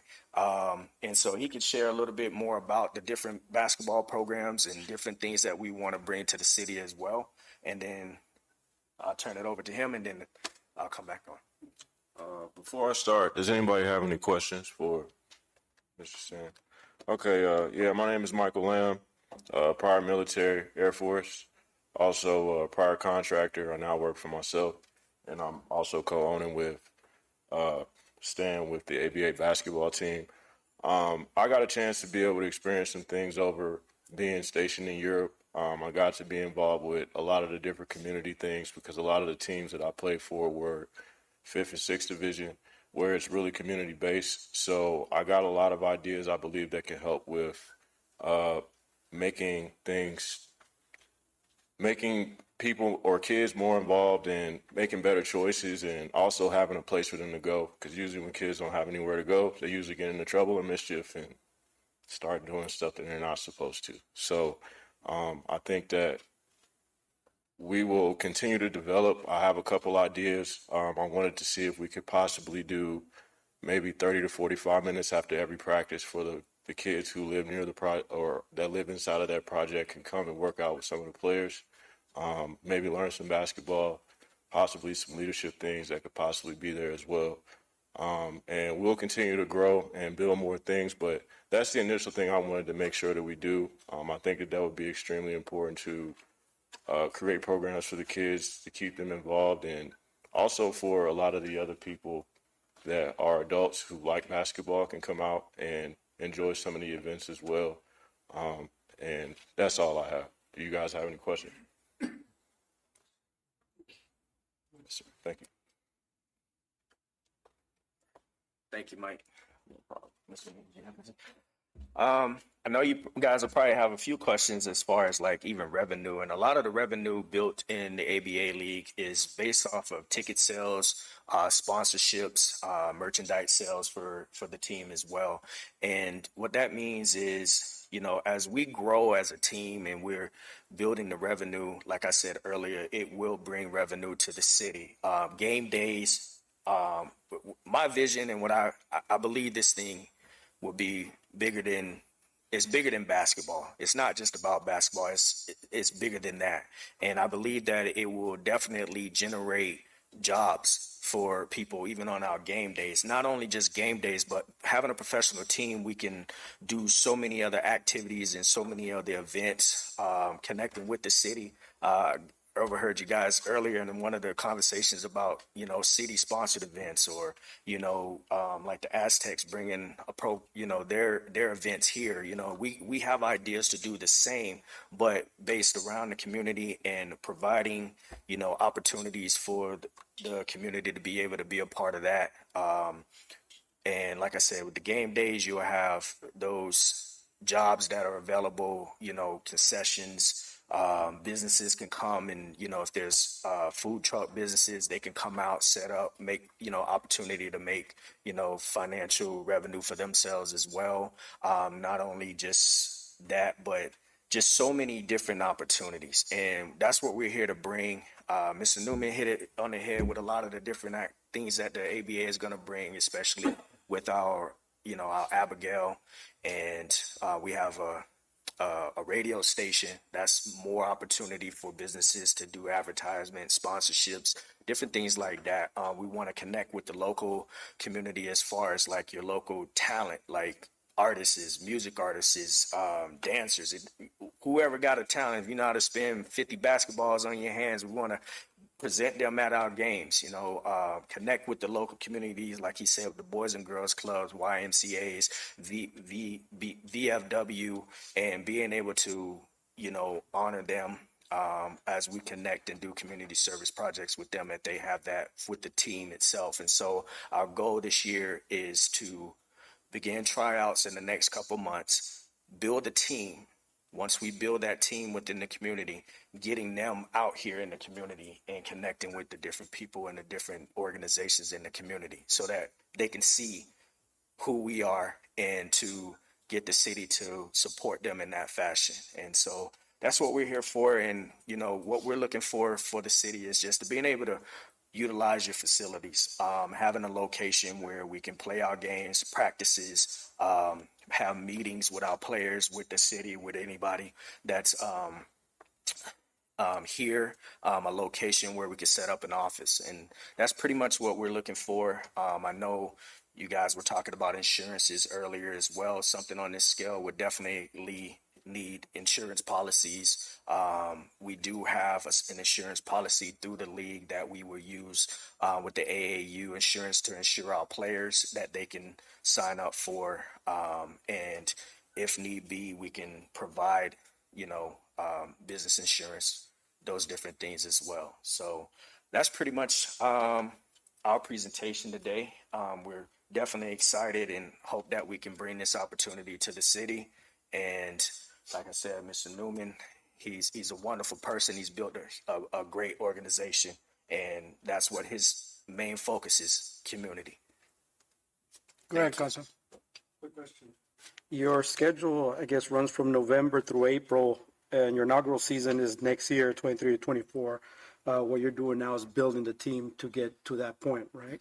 Yes, sir. So as I put on there, my initial goal when I first, because I've been on, so I've inquired in 2019, the market, and obviously COVID hit, so I wasn't willing to build a team at that moment in that time, you know, because of what was going on, but also because I am in the military. I was on a few COVID missions, and I was going 6 months at a time, so that put a big hinder in me trying to build at that time.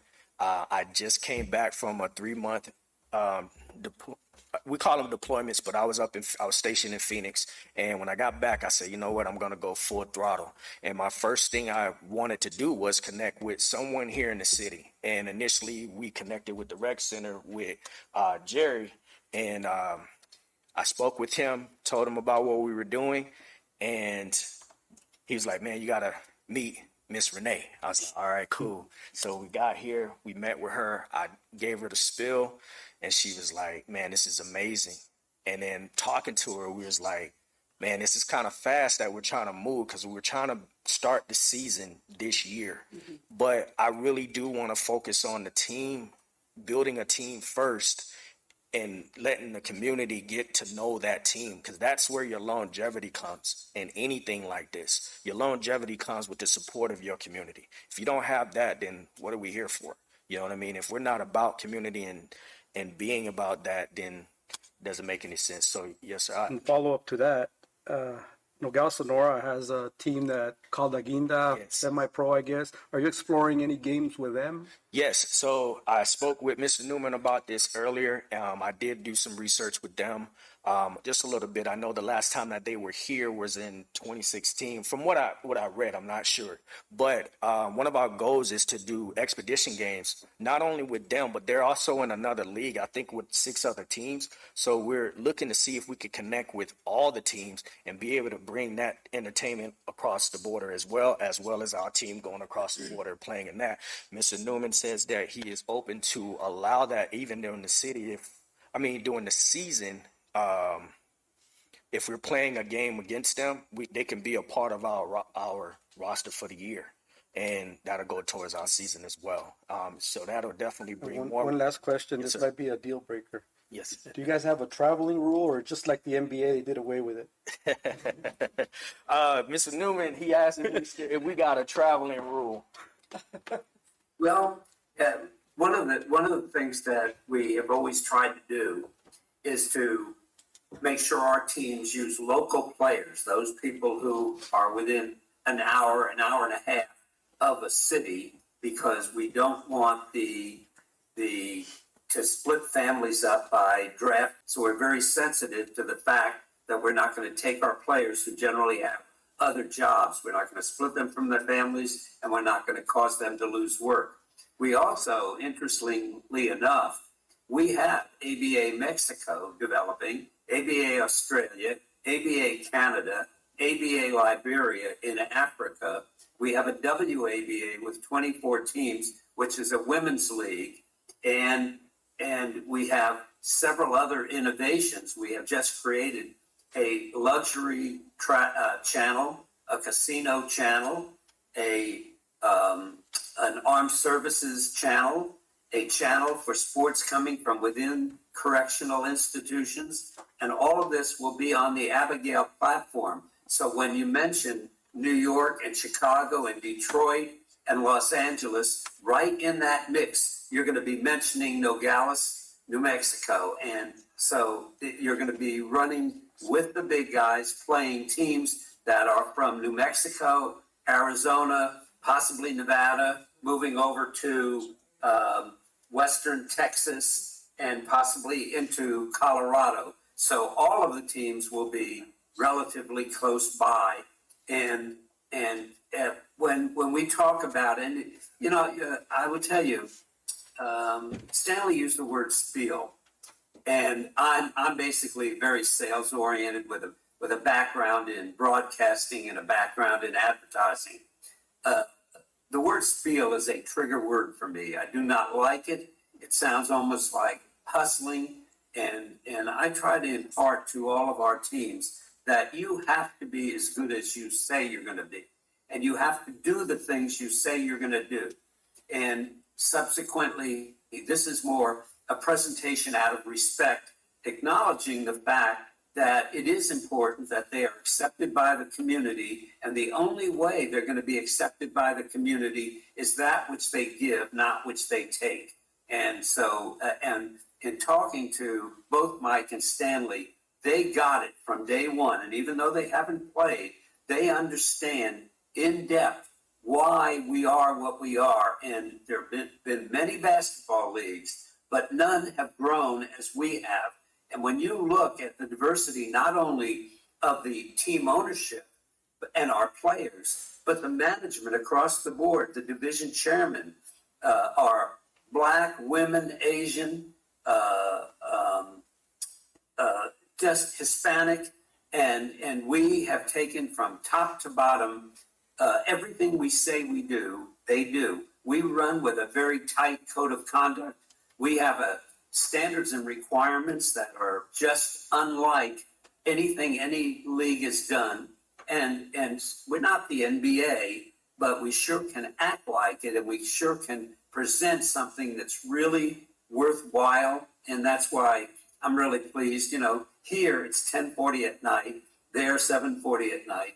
But this is important to me as it is to Stanley and to Mike, that you've given them the time and us the time to hear what we have to say. So I just really want to thank you all, and I hope that this is a great success. You've got two young owners that are committed, and they'll do a good job. Thank you, Mr. And to answer your question, the ABA does have, yeah, we got very unique rules and things too that are, so if you guys have any questions for me or Mr. Newman, if Mr. Newman needs, he wakes up early in the morning, so he has to get things going. So did you have anything else, Mr. Newman? Nope, I'm just an old guy just enjoying this. I want to go up and watch Just Call Saul. All right, Mr. Newman. Well, I'm gonna wrap it up, and we'll give you a call tomorrow. Okay, thank you all. Have a great night. All right, Mr. Newman, you have a good one. Okay, bye-bye. Ms. Montiel, I think you had a question for them. Yeah, just a quick question. First of all, thank you very much for reaching out to Mrs. Travers. And I like your mission. We seek to inspire and build hope within our community here, and so do we. So thank you for again, coming and presenting to the council and mayor. I'm excited. These are the type of things that we want our children to be a part of, our families to be a part of. And, I have a lot of questions, but only because I don't know much about how a basketball program is started, but Renee's the expert in this area. And so I'm sure you'll be led in the right direction. So once again, thank you so much. Thank you, ma'am. Any other question? No? Well, thank you very much, and more than welcome to this community, a very friendly community. Thank you. You guys I want to thank you, Mayor. Hey, thank you, guys. You guys have a wonderful night. You too. And hopefully you will see us more out here. Thank you. Did the vice mayor say good words? Yes. Yes. Was she okay? Okay, then. Hey, thank you, guys. Thank you very much. I just want one more question. Renee, Ms. Travers, if you could just keep us posted about the progression as you go. Absolutely, and that's what I was Kind of exciting. hoping for tonight, some direction. Can we move forward with them? Is that, We'll see. okay? Absolutely. Well then, thank you very much. Thank you.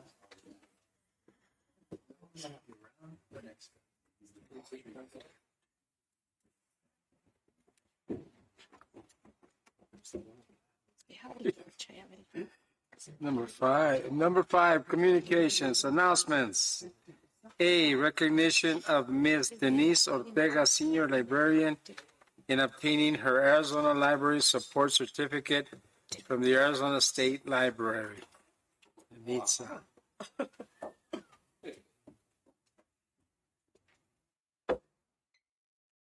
Good evening, Mayor and Council. I just wanted to bring to your attention the recognition that Denise has just obtained. She's been a senior librarian just a year and a half, and she has taken every single opportunity she has, and she just received this recognition from the Arizona State Library. And just to let you know, she is moving forward, and she will be obtaining her national certification. And if I could just have her just speak about the classes that she took, if that's all right with you. Please go ahead. Thank you.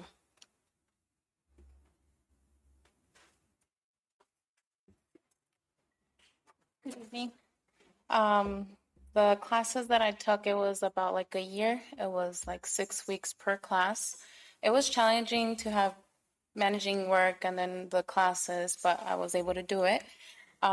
They focused on management classes, how to deal with the patrons, the customer service.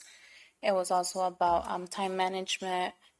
So it was really nice to see because it was a state class. So I had librarians from all over the state that were participating.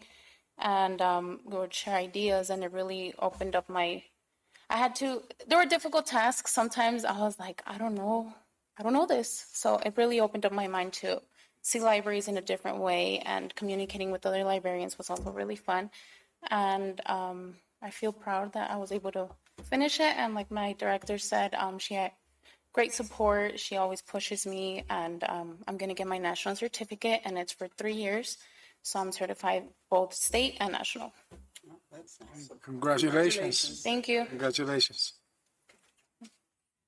Mayor, could I get a picture of you and Denise with her certificate? Yes. Yes. Yes. She brought it. Perfecto.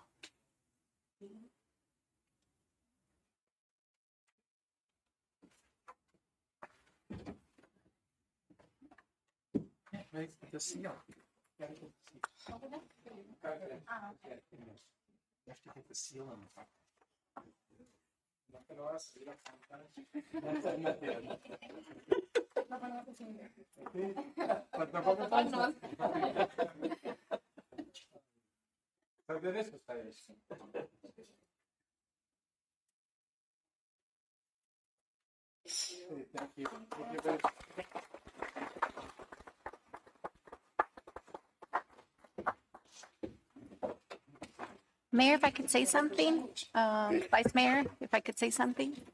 Yeah. Who has the floor? Yeah. Yeah, just want to say something really quickly. I've been to some of the activities that you guys have done in the library, and the last one I attended was I think it was, which one was it? When you were doing this really neat activity with the children. You do so many, but the last one, yes. So I saw firsthand the hard work that you do, and how you collaborate with all the other libraries in the community and the school district. So thank you and congratulations. B, reports. A, update city annex building. Who's got this, John? Go ahead, John.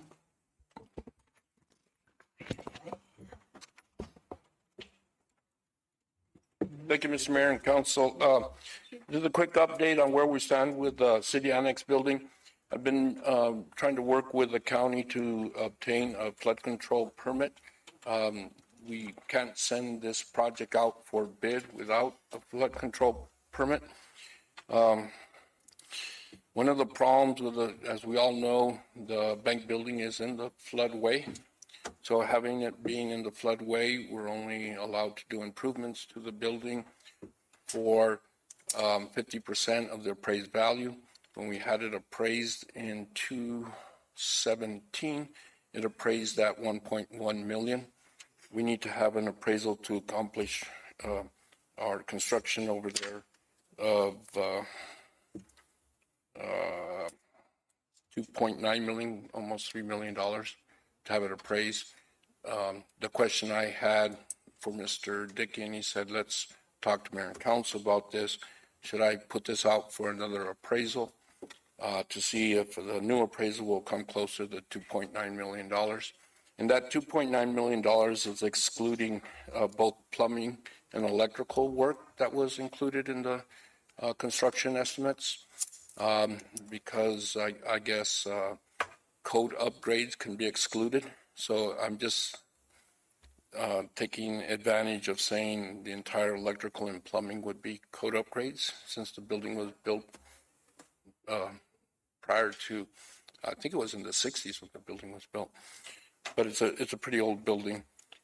So I was looking for some direction whether Mayor and Council would like me to proceed with ordering up a new appraisal to see if the appraisal numbers have changed from 2017 to today. I don't know if we're going to be able to cover that gap with an appraisal, but we can sure give it a try.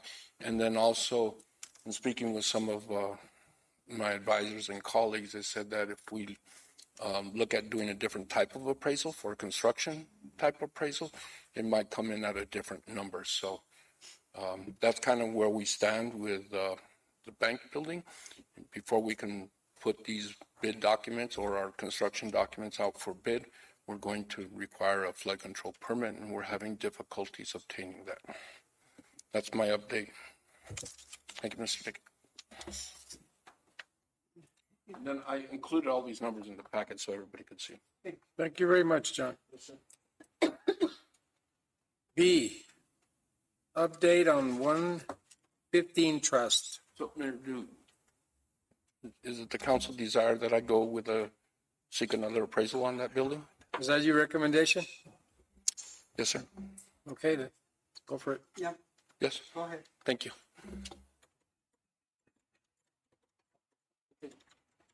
Update 115 Finance Director.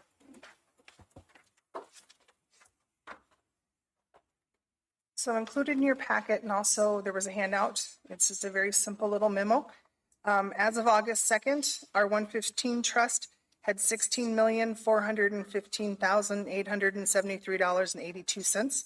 And that was, it's an increase of 2.6% since we first deposited it with them. And I wanted to let you know that in November, a member of the PFM will be here to discuss with you where we stand after our first quarter. And if there's any questions at that point, they'll be able to answer anything that you guys would have.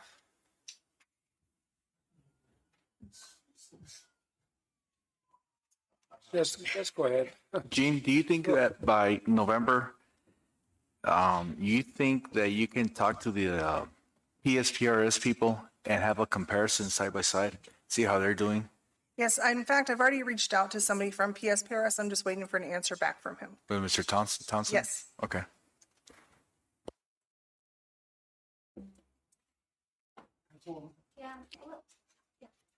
Okay, I just noticed there's an increase, right? If you see the amount here. So I know we discussed in the past that there's a plan. We have a plan. Can you tell me a little bit about, so the viewers and the people can hear, how we're going to address so that way it doesn't increase? Oh, as it increases? I know that Mr. Massey, he was our acting city manager at the time that we did a lot of that. So he was involved in a lot of the major discussions. I'm sorry, I didn't hear the question, Councilman. Go ahead. You can answer. So she was asking about our plan, because, we already have this one increase of 2.6%. What our plan was, like our overall plan? Is that what you're asking, Ms. Montiel? Yeah, in a nutshell. In a nutshell. Yes, when we went ahead and approved, Mayor, if you recall, when we approved the whole concept of this 115 and the idea of taking the proceeds from the bond obligation sale into a 115 trust, there was a document that was created, and it had the investment strategy in a nutshell. It was like a one-page document, so it was pretty general. But essentially what it says is that the 115 Trust will be managed by a professional asset management company, and we chose It's PFM. PFM, and they made that presentation. And then the council committed as part of that policy that these monies wouldn't be spent for 5 years. And so what that means is that we're going to hopefully see some growth within 5 years. And then after that 5 years, when we start getting some pretty significant yearly ASBRS, retirement costs, we can start taking some of this money out of the fund to transfer to the PSBRS fund in Phoenix, to fund the firemen and the police retirement. So eventually, the concept is that all of this $16 million goes to PSPRS. It's just for 5 years, we're asking PFM to manage it for us. And then as every budget year comes along, the city council can decide how much to start drawing down as a way of meeting these dollar demands that are projected to be, $3 million plus every year. So if you draw down, $2 million, one for each fund, that goes a big way to paying these extraordinary expenses that are coming up in just a few years. But the idea is, for these, 5 years, we're going to make those PSPRS payments through general fund dollars and not these dollars. But if there's any time when you need to draw this down, it's always there and available to the council. So that's called a contribution stabilization concept, because that's what those yearly bills are called. They're called contributions. It's not voluntary. But anyway, so this is a way of creating a contribution stabilization. So we know the contributions are going up, up, up, and then this is a way of kind of creating a little bit of a buffer. Thank you. I have one question. Gene, has all the $16 million been invested now? Or, because I remember, remind me, it's going to be a few phases, right? 1/7 for the first 7 months. So we're at month 3, right? Because it actually went over to PFM the beginning of June. So it was June, July, August. So we're on month 3. I have to use my fingers to count. And would the council like to continue getting monthly reports, or would you guys prefer quarterly reports? I'm just asking, so I don't want to waste your guys' time every month if you don't want it every month. Well, I think quarterly. I mean, monthly, nothing. I don't think the meter moves a lot. So I think quarterly. Quarterly? Is that okay with mayor and council? Okay. Doesn't matter. You have one right now, don't you? That's because I was told I had to. No, we'll wait till we get to that point. Okay. Right? Thank you. Thank you, Gene. C, projects update and overview of currently funded projects of Parks and Recreation. Good evening again, Mayor and Council.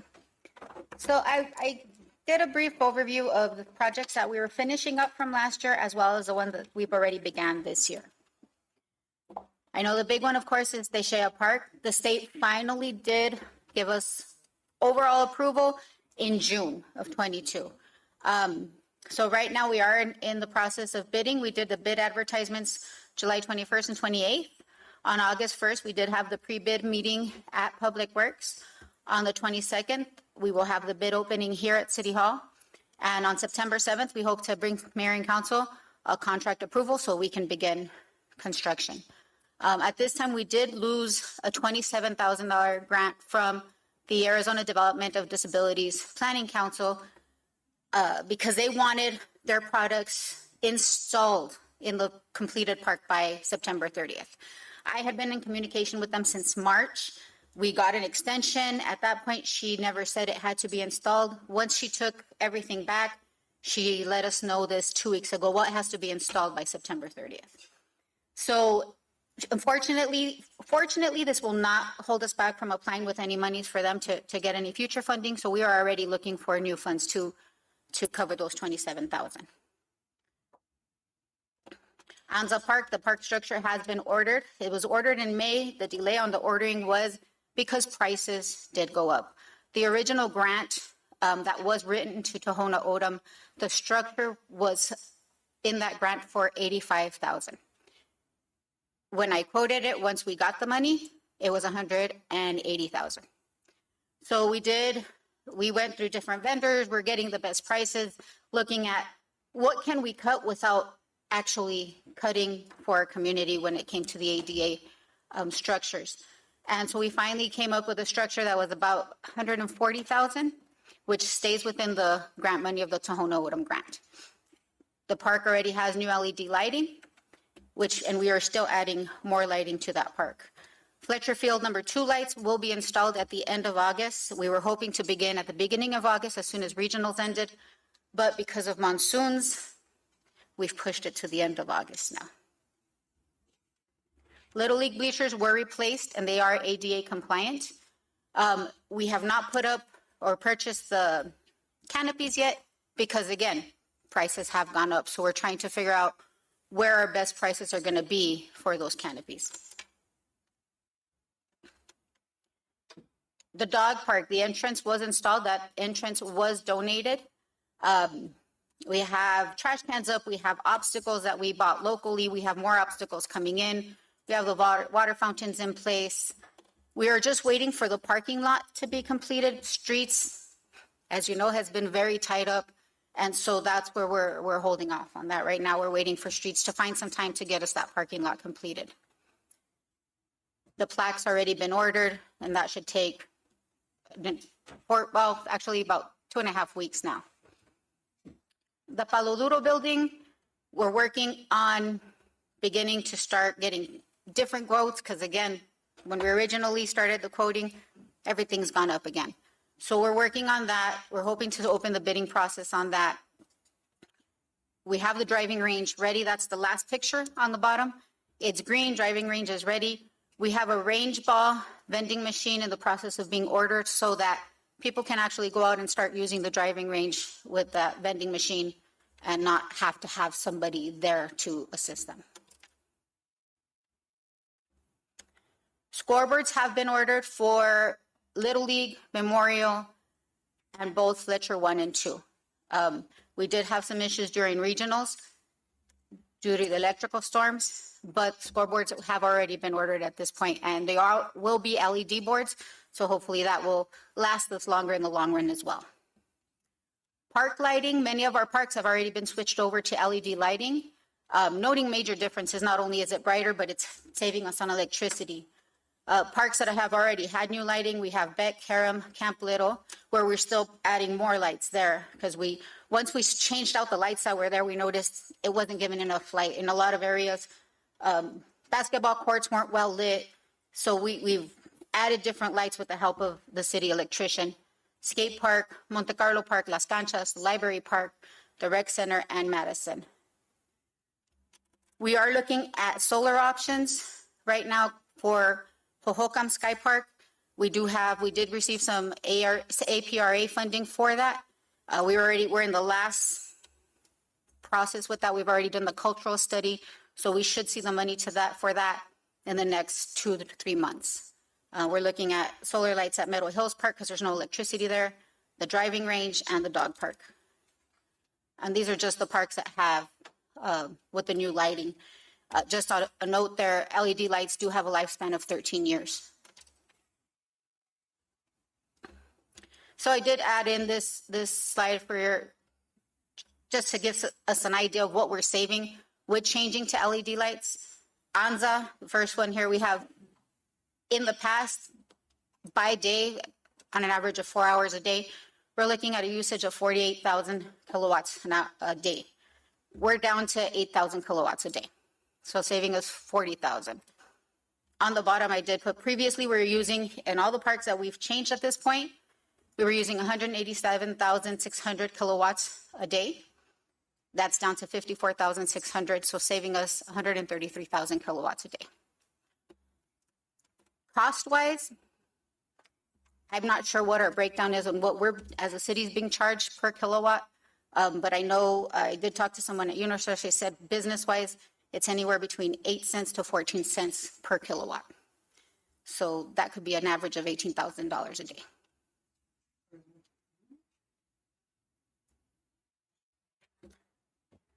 All our equipments that were asked for in our budget request have been ordered. Originally, they told us they'll be there in September. Now we're looking at late October. One thing we had asked for was a terrain mower that was originally listed at $40,000. That price doubled. So instead of purchasing the terrain mower to help us keep the grass up at Meadow Hills trim, we did go ahead and order a utility tractor with a flail mower attachment, similar to the one that we did have to rent over the summer. So we're looking forward to getting that to help us with fire abatement and keeping everything else looking nice up there. The demo of the WIC building, I did meet with one of the bidders on Friday. same thing. Based on the bids they originally gave us in March, April, prices are going to go up. So now we're looking at how much they're going to go up so that we open that bid up again. Pool heater has already been ordered. We're just looking at the best time for them to come down and go ahead and install it. Currently, we have about 10 to 15 regular daily swimmers. We're hoping to see that number go up because one thing they always say, well, we're used to swimming in the cold, but they're looking forward to the heater as well.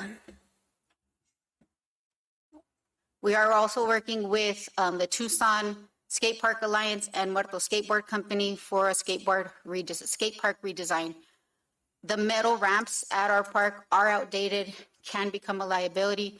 So we are looking at remodeling it with that concrete finish, making it safer and better utilized for all our community members and our children. So I will keep you guys updated on that process. We have found a couple of grants.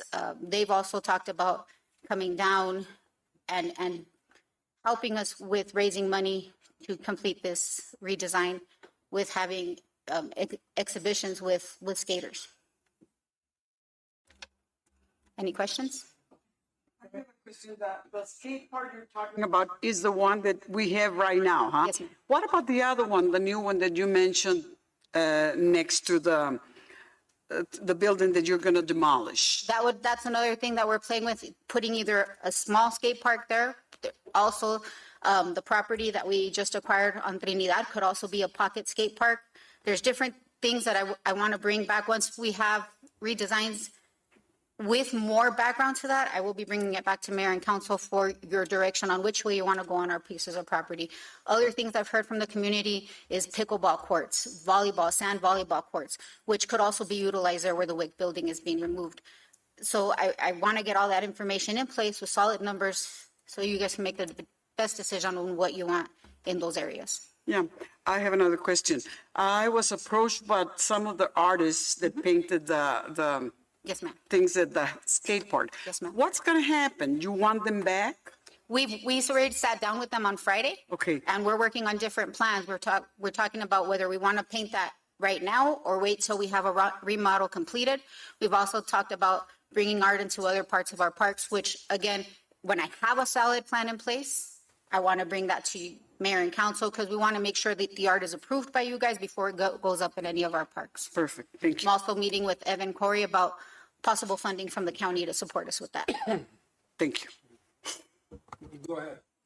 Renee, there's a park up on Court Street. Mm-hmm. Does that belong to the city also? Yes, it does. And I've been asking around because I really want to put solar lights there. And I've heard different versions. Well, community members may not want lights in those parks, but I also know not a lot of great stuff goes on at night in the dark there. So, and that's one of the reasons I want to bring in some solar lighting in there. We do have approximately 5 electrical poles there. And I have sat down with our city electrician to talk about different options to pull into there. Solar, electricity, because it is more cost effective where we have electricity to put in some LEDs because of the lifespan of it. But I do want to, they would have to be lower voltage because it is in the middle of a small neighborhood. So I am playing with a couple of different ideas for that park especially. I have another question. Yes, ma'am. In the skate park, you're going to have some lighting there, huh? It has brand new lighting in it currently. It has LED lighting already. If I can show you, it is, where's the skate park?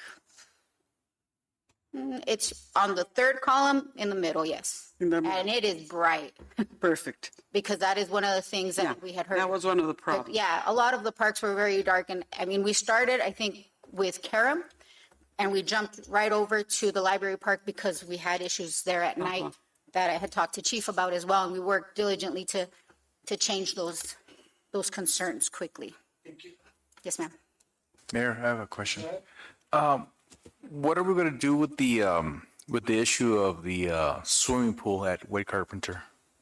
That is something we'll be meeting with the school district with time, correct, Mr. Messenger?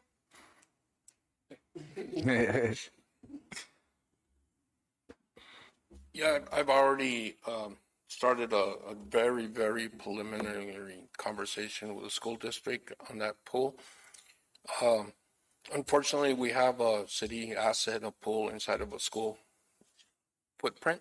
It is city property, but it's in the school footprint, so it's very challenging to the city to operate and maintain that pool inside a city, and that pool inside of a school footprint for security reasons. And, schools now are not wide open like they used to be. So just to get our people in to service the pool, we need to go check with the office, make sure that they're escorted in. So it's problematic. So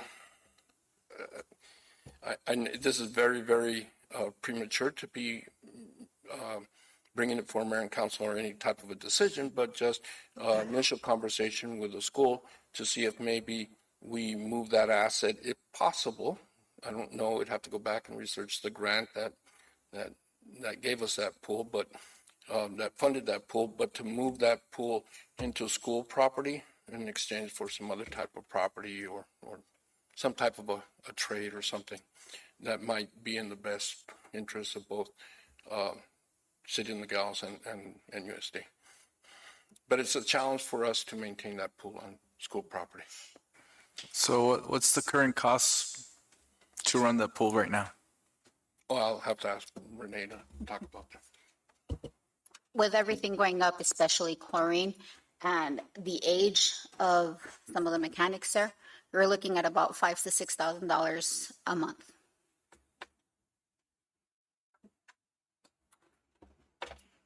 And we use it 6 weeks. Thank you, Renee.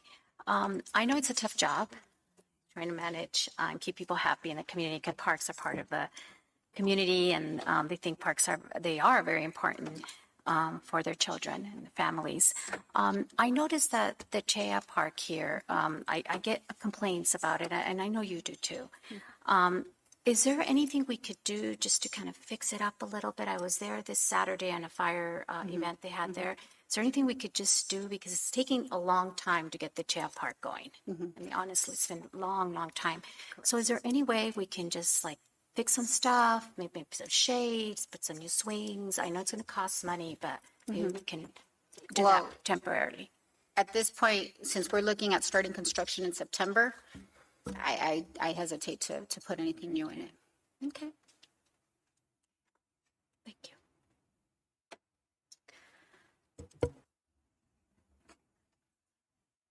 Renee, great presentation. Thank you. A lot of work you guys have been doing. Thank you.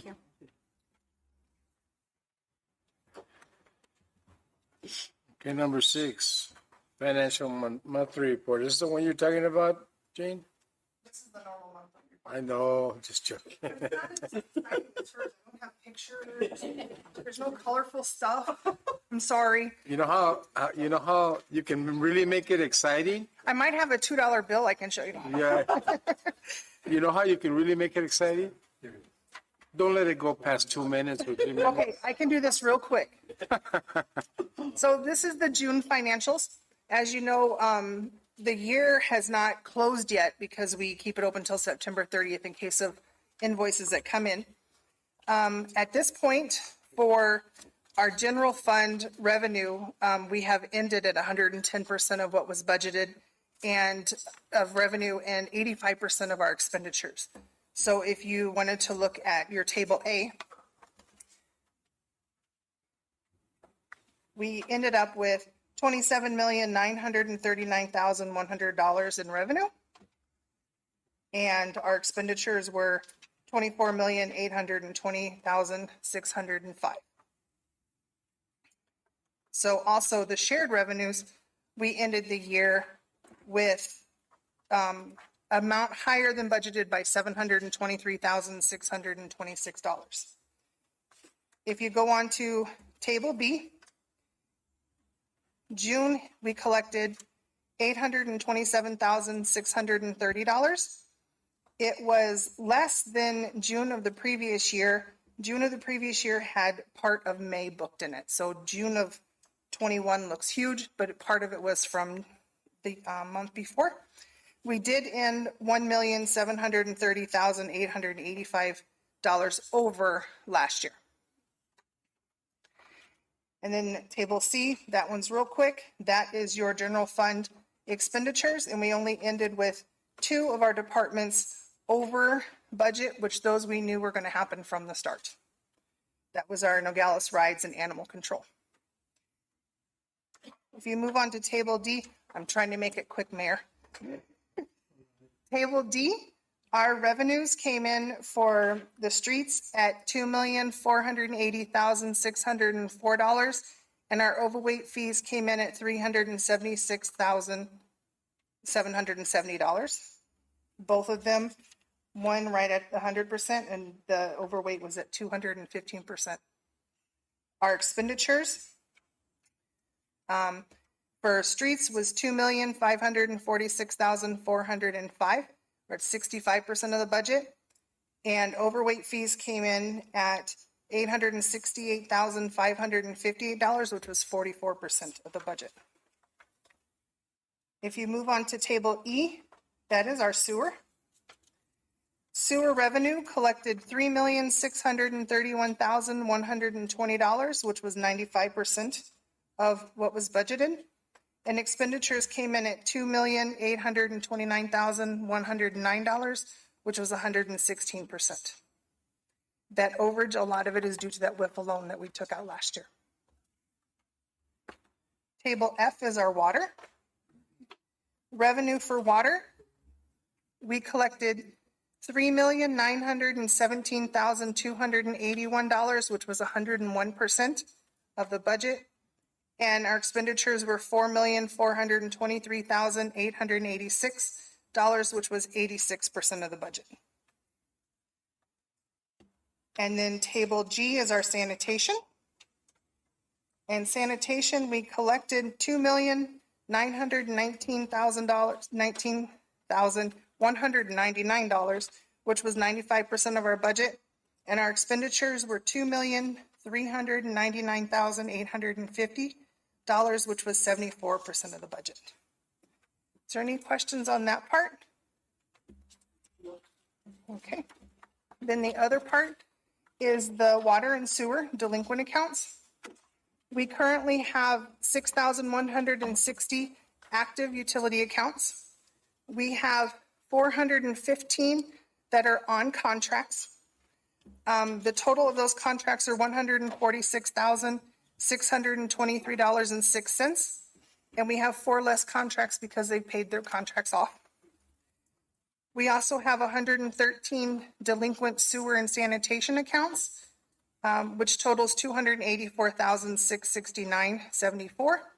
It has decreased by over 14,000 and decreased by 9 accounts that have paid off their accounts in full. The second page of that just shows just the same 4 businesses I kind of always keep in there. They're the ones that we really watch. We've already had one of our court cases with El Charito, and we have another one next month. And then we did have one employee pay out for July, which was for fire, and that was $18,978.51 in sick and vacation time. Any questions? I tried to make it fast.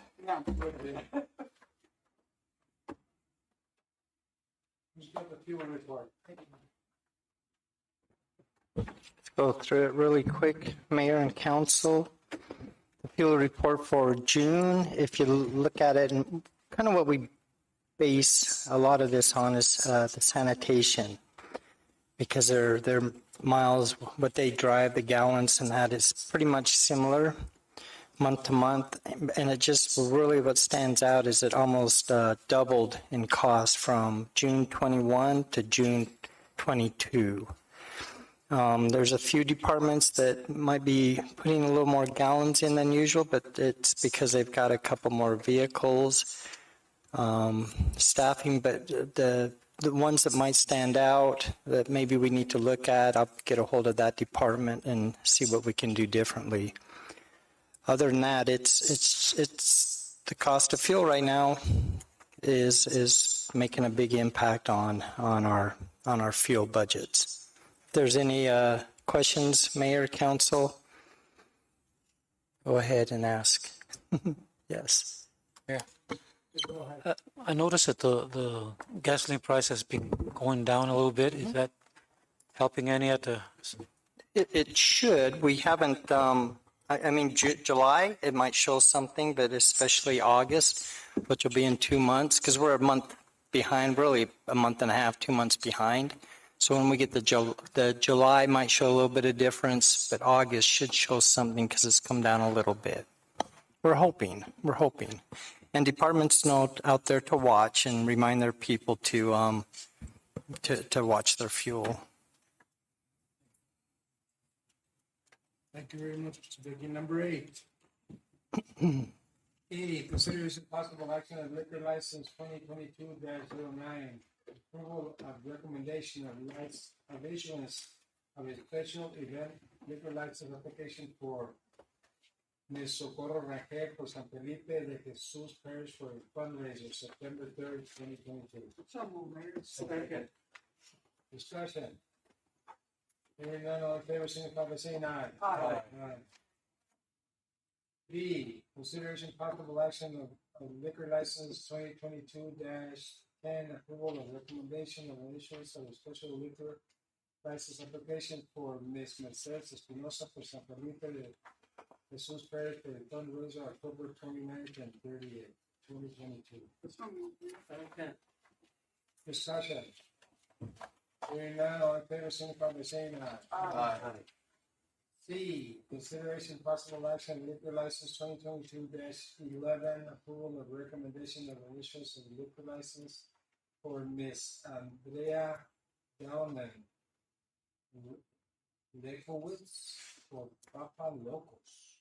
2951 North Grand Avenue, Nogales, Arizona 85621. So moved, Mayor. Second. Discussion. Hearing none, all in favor, signify by saying aye. Consideration and possible action of liquor license 2022, approval of recommendation of issuance of liquor license for Miss Andrea, the same person for Pronto Market, 2051 North Grand Avenue. So moved, Mayor. Second. Discussion. Hearing none, all in favor, signify by saying aye. Aye. The consideration possible action of liquor license 2022-13, approval of recommendation of issuance of a permanent extension of premises patio permit, a liquor license for Mr. Antonio Garcia for Casa 32 Grill and Lounge, 186 Grand Avenue, Arizona. Second. Discussion. Hearing none, all in favor, signify by saying aye. Aye. Number 9 orders. A, consideration possible action of order 2022-08-047, an order of the Council of the City of Nogales, Arizona, reappointing a member of the Planning and Zoning Commission. Second. Discussion. Hearing none, all in favor, signify by saying aye. Aye. B, consideration possible action of order 2022-08-048, in order of the Council of the City of Nogales, Arizona, reappointing a member of the Board of Adjustments. Second. Discussion. Hearing none, all in favor, signify by saying aye. Aye. C, consideration possible action of order 2022-08-49, an order of the Council of the City of Nogales approving an amendment to the service agreement with Tucson Recycling and Waste Services LLC. Second. Discussion. John, talk to me. Or you, Mr. Dickey. Can. Anybody can talk to me. Anybody. So just with the Frank Reed, we're looking for council to approve the contract. I just want to make a quick note here in the narrative. There is a typo, the shortfall of $1,266,874. Line C.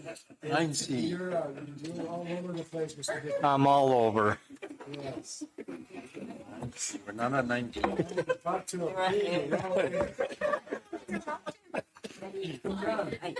Yes, sir. So, Mr. Mayor, as you know, we've had a long-standing relationship with Tucson Waste Recycling. Kurt's in the audience today, and Kurt's been a good partner with the city of Nogales to operate our transfer station. He's in the midst of selling that transfer station to Waste Management. In order for Waste Management to acquire that asset from Tucson Waste Recycling, they needed a slight modification in the current contract to allow Waste Management to continue doing the same operation they're doing currently in the city of Nogales, but using the transfer station to transfer the waste that they already currently are collecting in the city and taking it off to the landfill.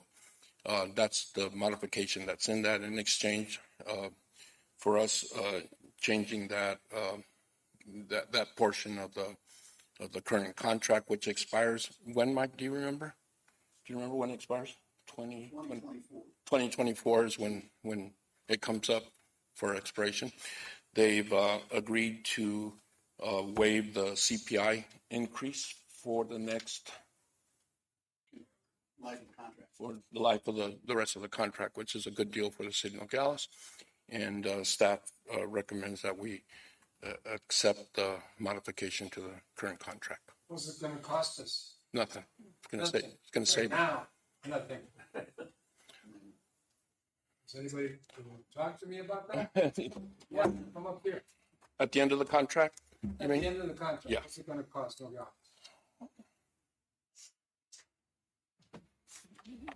Mr. Mayor and Council, thanks for hearing. I know it's been a long meeting, so we'll keep this as quick as possible.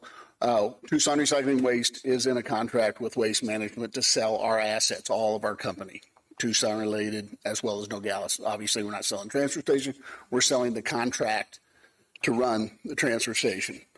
Waste Management is already a couple of representatives here. We've had long discussions about obviously municipalities wanting to protect their rates and set their rates to keep their rates as low as possible for disposal. The one thing that they've done is give you a $3.30 a ton discount right now off of what the CPI would have been. That'll carry through the end of the contract. Afterwards, they'll obviously want to sit down and negotiate with the mayor and council on a long-term agreement. It'll give the city one thing that you won't have coming forward, because eventually Santa Cruz landfill or Rio Rico will be closed. It'll fill up. Marana Regional and all the other facilities that Waste Management have will give you a lifetime of disposal. So disposal sites forever. And you always control the contract anyway, as far as negotiations and going forward and having a say in what the rates will be.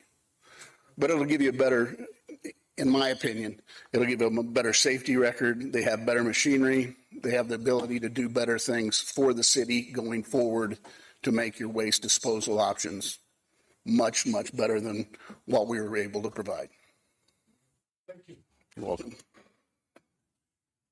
Any other discussion in the council? Okay.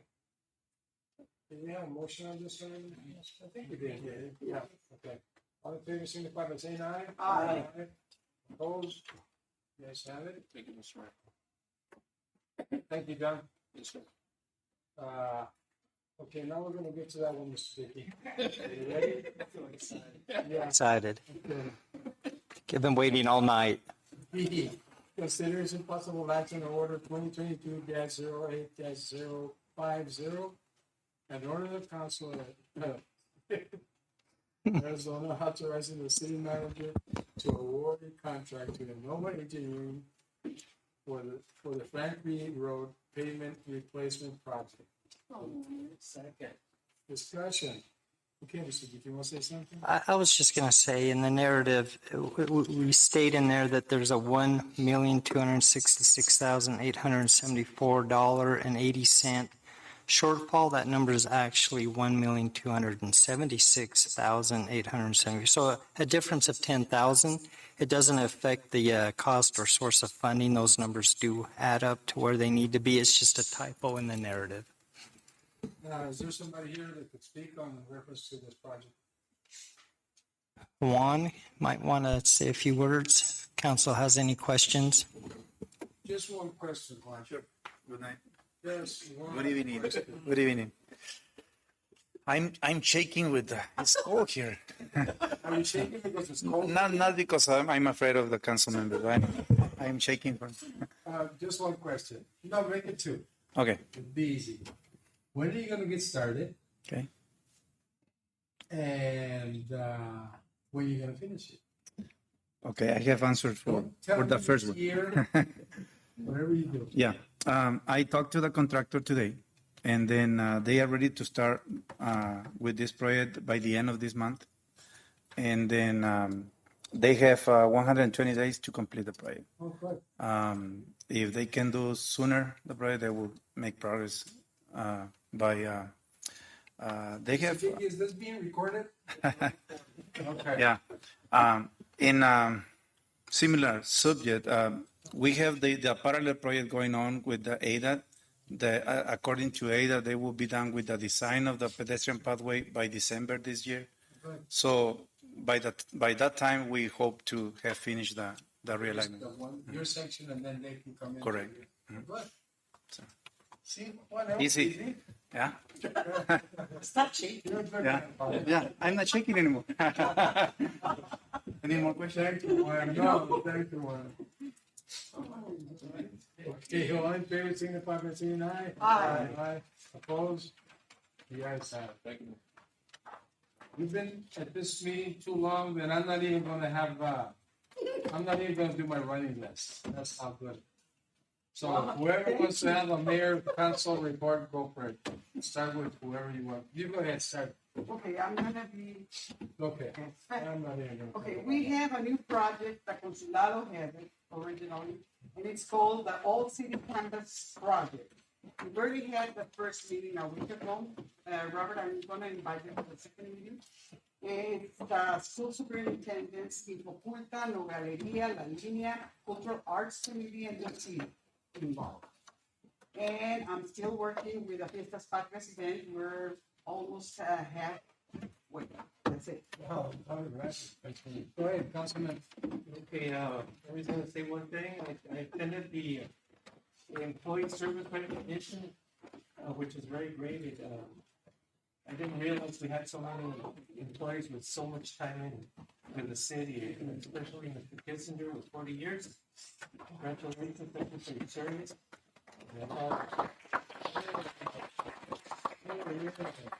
100 years. 60 to go. I'm next. I just want to recognize all city employees for their outstanding efforts for all the events, including the 4th of July, the Little League Baseball, and all the monsoon cleanup and repairs they've done. Thank you very much. Go ahead. Duro.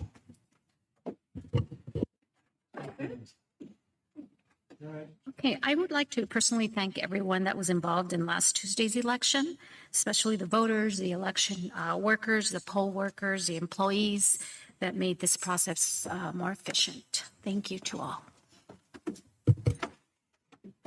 Okay, I changed my mind. No, so I just got a couple of things. I won't do the whole thing. Look at the all stuff she put on here, man. And I thought I stayed home. No, just so you know that we did have a delegation from Mexico City come in to Nogales, and also Congressman for Woodley Halva's office, and the American Mexican consulate. City Representatives, Councilman Bonilla was with me.